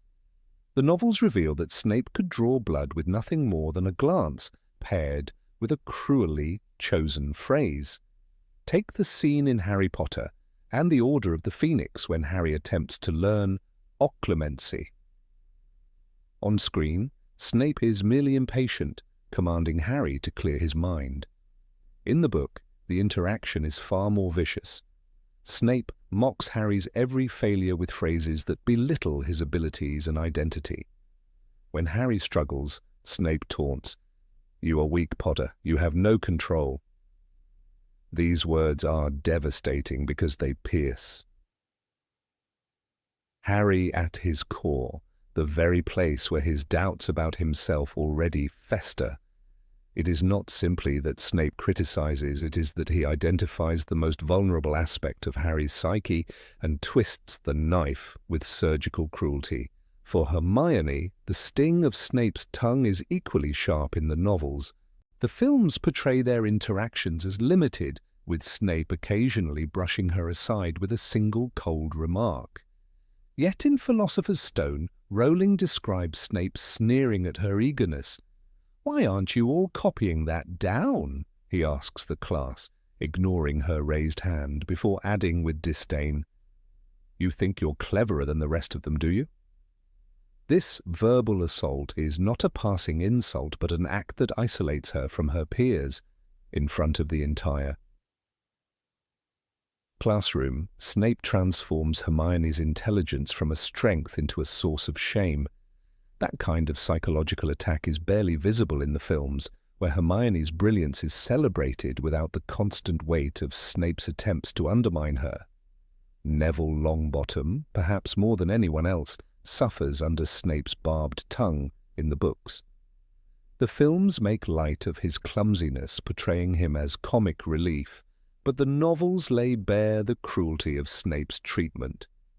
In Prisoner of Azkaban, Snape declares, "Why do you bother, Longbottom? You'll never get anything right."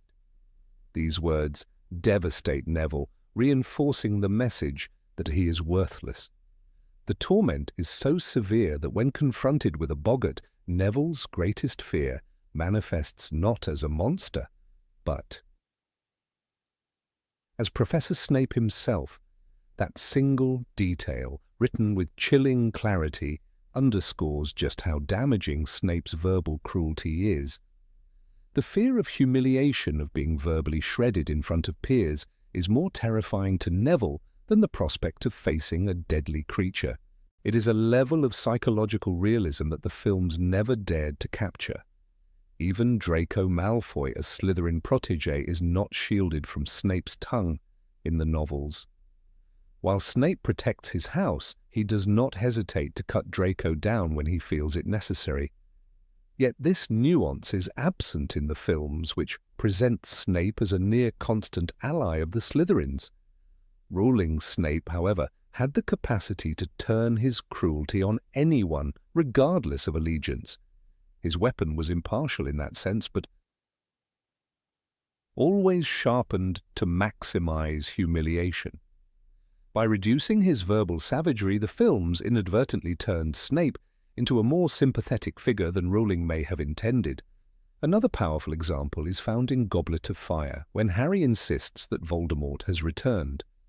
In the movie, Snape's skepticism is quiet, his mistrust of Harry conveyed with a cool sneer. The book is much harsher.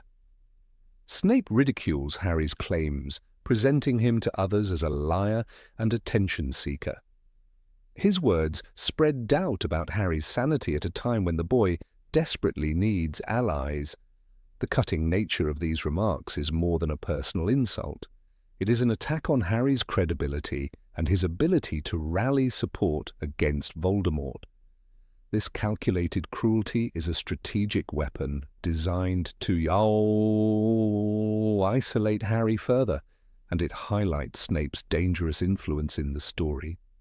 Rowling shows again and again that Snape's words were instruments of domination. In Half-Blood Prince, when Harry confronts him after Dumbledore's death, Snape does not rely on spells alone to keep Harry at bay.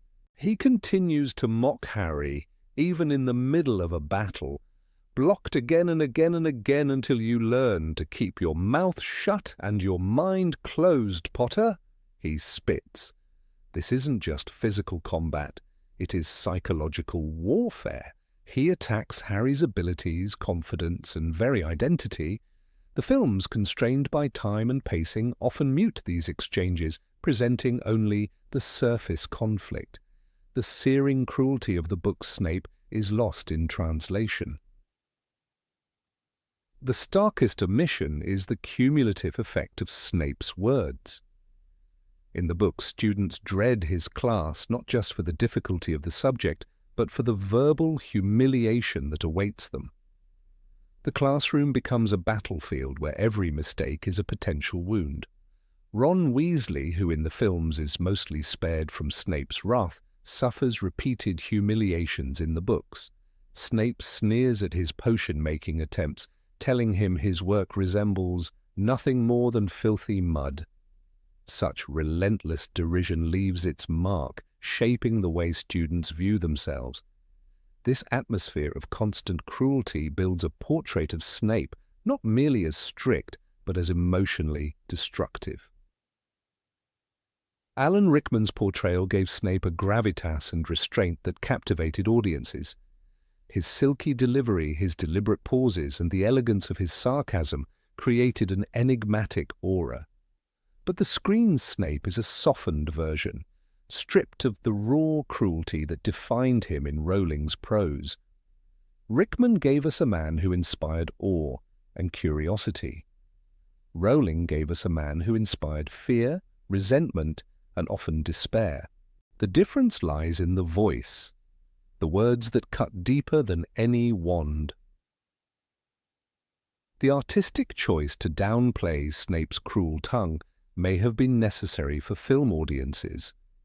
A teacher who relentlessly humiliates children might have alienated viewers who were being led toward the eventual revelation of his sacrificial love, but this choice also reshaped his legacy. In the collective memory of film fans, Snape is a tragic anti-hero, stern but ultimately noble. In the books, he remains far more complicated, a man whose capacity for love coexists with a penchant for cruelty so sharp it leaves scars. It is worth remembering that words, especially from authority figures, hold immense power. Rowling crafted a character whose language was as formidable as any spell. The films gave us a Snape who was cold, distant, and elegant. The novels gave us a Snape who could destroy confidence with a single remark. That difference alters not just the character, but the story itself. For every reader who shuddered at Snape's cruelty, the cinematic version provided a reprieve, offering a man easier to sympathize with. Yet to understand the true depth of Severus Snape, one must hear the words as Rowling wrote them: merciless, biting, and unforgettable. Number 24, Hatred of the Marauders. Severus Snape's life was defined by resentment, and nowhere is this more evident than in his relationship with the Marauders. The Harry Potter films gave us only a fleeting glimpse of this bitter rivalry in the Snape's Worst Memory scene, where James Potter humiliates him by hanging him upside down in front of the entire courtyard. It is a powerful image, but it is merely a fragment of what J.K. Rowling described in the novels. In the books, this hostility was not a single incident frozen in time, but a constant undercurrent shaping Snape's worldview, a hatred so persistent that it burned decades after their school years had ended. He did not just remember being bullied, he allowed the memory of James and Sirius to dictate how he treated Harry, Neville, and even those tangentially connected to Gryffindor House. In the novels, Rowling repeatedly draws our attention to Snape's fixation on the past. It is not simply that James was arrogant or Sirius reckless, it is that Snape constructed his entire adult personality around the slights he endured from them. We are told in Order of the Phoenix that Snape looked at Harry with loathing as though he were looking upon James Potter himself. The resemblance, physical and symbolic, made it impossible for Snape to separate the boy from the father. Harry could be polite, desperate to prove himself, or even helpless, but Snape only ever saw the echo of James's smirk or Sirius's laughter. This goes far beyond the film's version, where Snape seems stern but tolerable. In the books, Snape is mercilessly cruel, docking points from Gryffindor for invented offences, singling Harry out for humiliation, and belittling Neville's every effort simply because Neville once might have been the chosen one in Voldemort's prophecy. Snape's grudges were his lifeblood. The depth of this bitterness is amplified when we consider his treatment of Neville Longbottom. Neville never mocked him at school, never joined the Marauders' games, and never laughed at his expense. And yet Snape's lessons are littered with examples of his viciousness toward Neville. In Prisoner of Azkaban we read that Neville was so terrified of Snape that his greatest fear, the boggart he faced in Lupin's class, was none other than Professor Snape himself. When Lupin cleverly transforms the boggart Snape into wearing his grandmother's clothes, the whole class laughs, but the moment underlines something deeply unsettling. Neville feared Snape more than Dementors, more than failing school, more than Voldemort. That fear did not come from nowhere. It was cultivated by Snape's deliberate cruelty. This hostility is rooted not in Neville himself, but in the idea that Neville's very existence was a reminder of the prophecy that could have spared Harry. To Snape, even this boy was a painful echo of what the Marauders and their allies had cost him. The films chose to soften this darkness. Neville in the movies is awkward but brave, and while Snape sneers at him, the sadistic undertone is diminished. But Rowling wrote a man who carried the bruises of childhood into every adult relationship. Snape never healed. He infected others with his unprocessed rage. Consider his words in Order of the Phoenix when he sneers at Harry. "You are just like your father, lazy, arrogant." The venom is not about Harry's actual behavior, but about the reflection of James that Snape cannot banish. The films reduce this to curt remarks, but the books immerse us in pages of bile, where Snape goes out of his way to punish the son for the father's sins. It is an unrelenting narrative of vengeance disguised as discipline. His hatred of Sirius Black is another key piece almost erased by the films. In the books, their meetings are volatile, full of snarling contempt.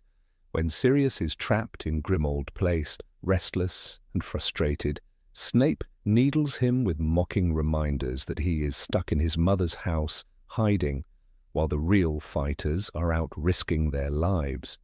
The enmity is raw, stretching back to the infamous Shrieking Shack incident when Sirius's prank could have killed Snape by luring him toward Remus Lupin in werewolf form. This act of reckless cruelty defined Snape's loathing, yet the films never even mention it. Without this context, the audience never grasps why Snape's hatred of Sirius feels so personal, so venomous, beyond generic dislike. In Rowling's world, this was no simple school rivalry. It was a near-death experience that etched itself into Snape's memory like a scar. The Marauders, in their youth, revelled in their superiority. They were handsome, popular, and talented. James excelled at Quidditch, Sirius carried the air of reckless charm, Remus was clever and admired, and even Peter Pettigrew thrived in their shadow. Snape, by contrast, was isolated, awkward, and drawn toward the dark arts. In Order of the Phoenix, Sirius reflects on this imbalance when he says that Snape was up to his eyes in the dark arts, always sneaking off to the library, always searching for more spells. While Sirius admits James was a bit of an idiot at 15, the key difference was that James grew out of it while Snape never let go. James matured into a man who joined the Order, fought Voldemort, and sacrificed himself for his family. Snape, conversely, clung to his victimhood and poured it into grudges. The films gloss over this evolution, leaving viewers with the impression that both men remained static archetypes rather than exploring the divergence of their paths. Rowling shows us Snape as a man defined not only by old wounds, but by his inability to rise above them. Even his love for Lily Evans is poisoned by this bitterness. In the infamous memory when James humiliates him, Lily steps in to defend him, only for Snape to lash out with the unforgivable slur, mudblood. This moment is the heart of his tragedy. His obsession with the Marauders blinded him to the kindness offered by Lily, the one person who might have saved him from his spiral. Instead, his hatred burned hotter than his gratitude. The films reduce this to a single painful scene, but the books remind us again and again that Snape's inability to forgive James cost him the one relationship that mattered most. This bitterness extended even into his professional life. As potions master, he was brilliant, but he used his classroom as a stage for petty cruelty. In Philosopher's Stone, Harry recalls, "It was clear Snape disliked him. By the end of the first lesson, Harry knew he was going to be in trouble with this teacher for the rest of his school career." This isn't the impression of a fair disciplinarian. It is the portrait of a man who delights in punishing children for their bloodline. Draco Malfoy, whose family aligned with the dark arts Snape admired, received favoritism and protection, while Gryffindors endured humiliation. The Marauders had long left school, but Snape recreated the battle in miniature, with their sons and symbolic stand-ins. One of the most telling passages comes in Prisoner of Azkaban when Snape escorts Harry, Ron, and Hermione back to the castle after they are caught near the Shrieking Shack. He seethes not with the irritation of a teacher, but with the fury of a man still fighting a schoolyard war. "They're out of bed, they're out in the grounds, they're up to something with Sirius Black." His obsession blinds him to reason. And it is Dumbledore who must calm him down. This inability to separate teenage grudges from present danger is Snape in essence, a man forever chained to the ghosts of his adolescence. The Marauders themselves acknowledged this dynamic. Lupin, the most measured of the group, tells Harry in Order of the Phoenix, "Your father and Sirius were the cleverest students in the school, but Snape always had this chip on his shoulder." Lupin recognizes that while James and Sirius tormented him, Snape magnified the humiliation by carrying it for decades. The films fail to capture this mutual awareness. Instead, they flatten the rivalry into a simplistic bully-victim dichotomy, stripping it of the psychological complexity Rowling so carefully built. The difference in tone between the books and films is stark when Harry begins to see Snape's memories in Deathly Hallows. On screen, this is a revelation of tragic love. Snape loved Lily, and his sacrifices are noble. But in the books, Harry also witnesses a lifetime of bitterness. He sees the boy who was bullied, the young man who insulted Lily in a fit of rage, the adult who turned his hatred of James into venom toward children. The films elevate Snape into a dark hero, but Rowling paints him as a broken man, both noble and petty, courageous and cruel. The Marauders shaped him, but he chose to remain their prisoner. This choice, to preserve the hatred rather than release it, is what makes Snape's story both tragic and disturbing. He is capable of bravery, loyalty, and even love, but these qualities are forever tainted by spite. His heroism in protecting Harry comes not from forgiveness, but from obligation to Lily. His cruelty toward Neville, Hermione, and Harry is not erased by his final sacrifice. Rowling intended for us to wrestle with this complexity. By softening the Marauder conflict, the films rob Snape of his jagged edges and present a simplified figure, the misunderstood anti-hero. The truth is harsher. Snape was a man who never let go of his schoolboy grudges, who weaponized them against children, and who allowed them to define his life. When we read the books, we cannot escape the sense that every sneer, every deducted point, every cruel remark is really Snape speaking to James, Sirius, and their long-gone laughter. The Marauders haunted him long after they were dead, and his hatred for them seeped into every corner of his identity. The films, by confining this enmity to a single childhood scene, reduced decades of pain into a footnote. But in Rowling's world, Severus Snape was never free of the Marauders. They lived inside him, in his bitterness, in his cruelty, and in the shadow he never outran. That is the tragedy the films refused to fully tell. Number 25. His true loyalty. Severus Snape is remembered by many film viewers as the double agent who ultimately stood with the forces of good because of love. The movies paint a picture of a man whose every action is motivated by his devotion to Lily Potter, and they compress his complex inner conflict into a single, tragic twist. Alan Rickman's unforgettable performance amplified this simplified interpretation, making Snape appear as a misunderstood hero who was secretly protecting Harry all along. But when one carefully reads the books, it becomes clear that the truth of Snape's allegiance is far darker, rooted not only in love but also in guilt, binding promises, and a sense of being trapped by choices he could never undo. The films turned him into a character redeemed by pure loyalty to the light, but J.K. Rowling's text shows a man whose heart was chained to a memory he could never release. The origin of Snape's supposed redemption is found in his plea to Albus Dumbledore after Voldemort resolved to kill Lily Potter. In Harry Potter and the Deathly Hallows, Snape says bitterly, "Hide them all then, keep her, them, safe, please." These words reveal his desperation, not a sudden conversion to Dumbledore's cause. Snape had been a loyal Death Eater carrying Voldemort's secrets until his obsession with Lily forced him to betray the Dark Lord. Even then, the plea was not for James or Harry, but only for her. This is the crucial point often lost in the films. Snape's faithfulness was never to the Order of the Phoenix or to the fight against tyranny, but to the ghost of a single person. He begged for Lily's life, and when she died, he became bound to Dumbledore by guilt and shame, not by moral clarity.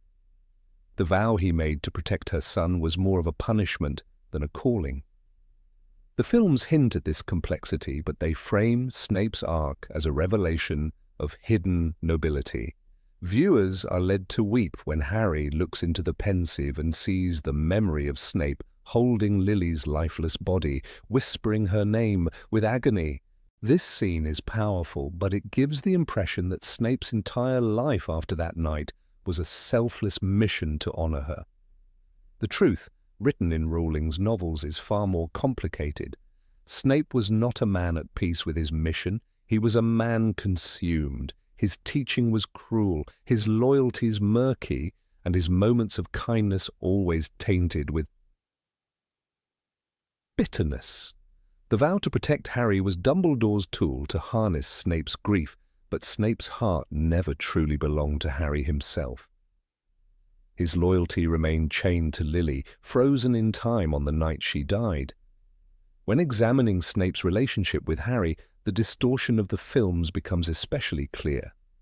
In the movies, Snape is presented almost as a secret guardian, watching from the shadows to protect the boy. Yet in the books, his treatment of Harry is nothing short of hostile. From the very first lesson in Harry Potter and the Philosopher's Stone, Snape ridicules him. What would I get if I added powdered root of asphodel to an infusion of wormwood? His tone was cutting, his eyes cold, his manner humiliating. He used every opportunity to undermine Harry's confidence. This is not the behavior of a man secretly nurturing affection. Rather, it is the outpouring of rage, jealousy, and a lingering hatred of James Potter, whose features Harry inherited. Snape's duty was to protect Harry, but his heart was never in that duty.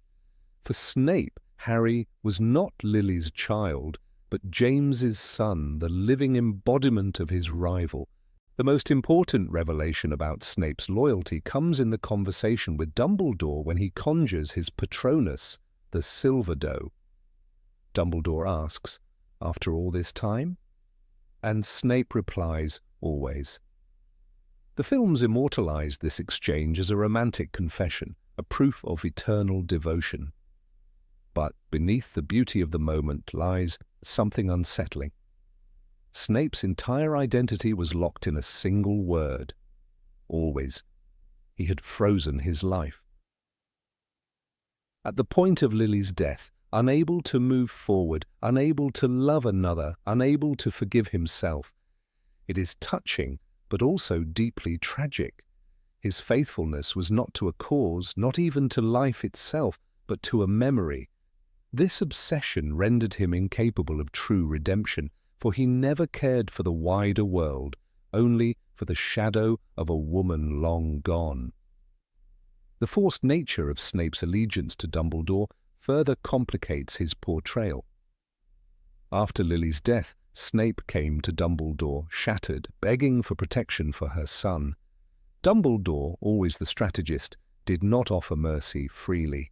He demanded Snape's service, using the weight of guilt to bend him into the Order's purposes. In Deathly Hallows, Dumbledore's words are sharp. "You disgust me. You do not care, then, about the deaths of her husband and child. They can die as long as you have what you want?" These words strike Snape to the core, binding him with shame.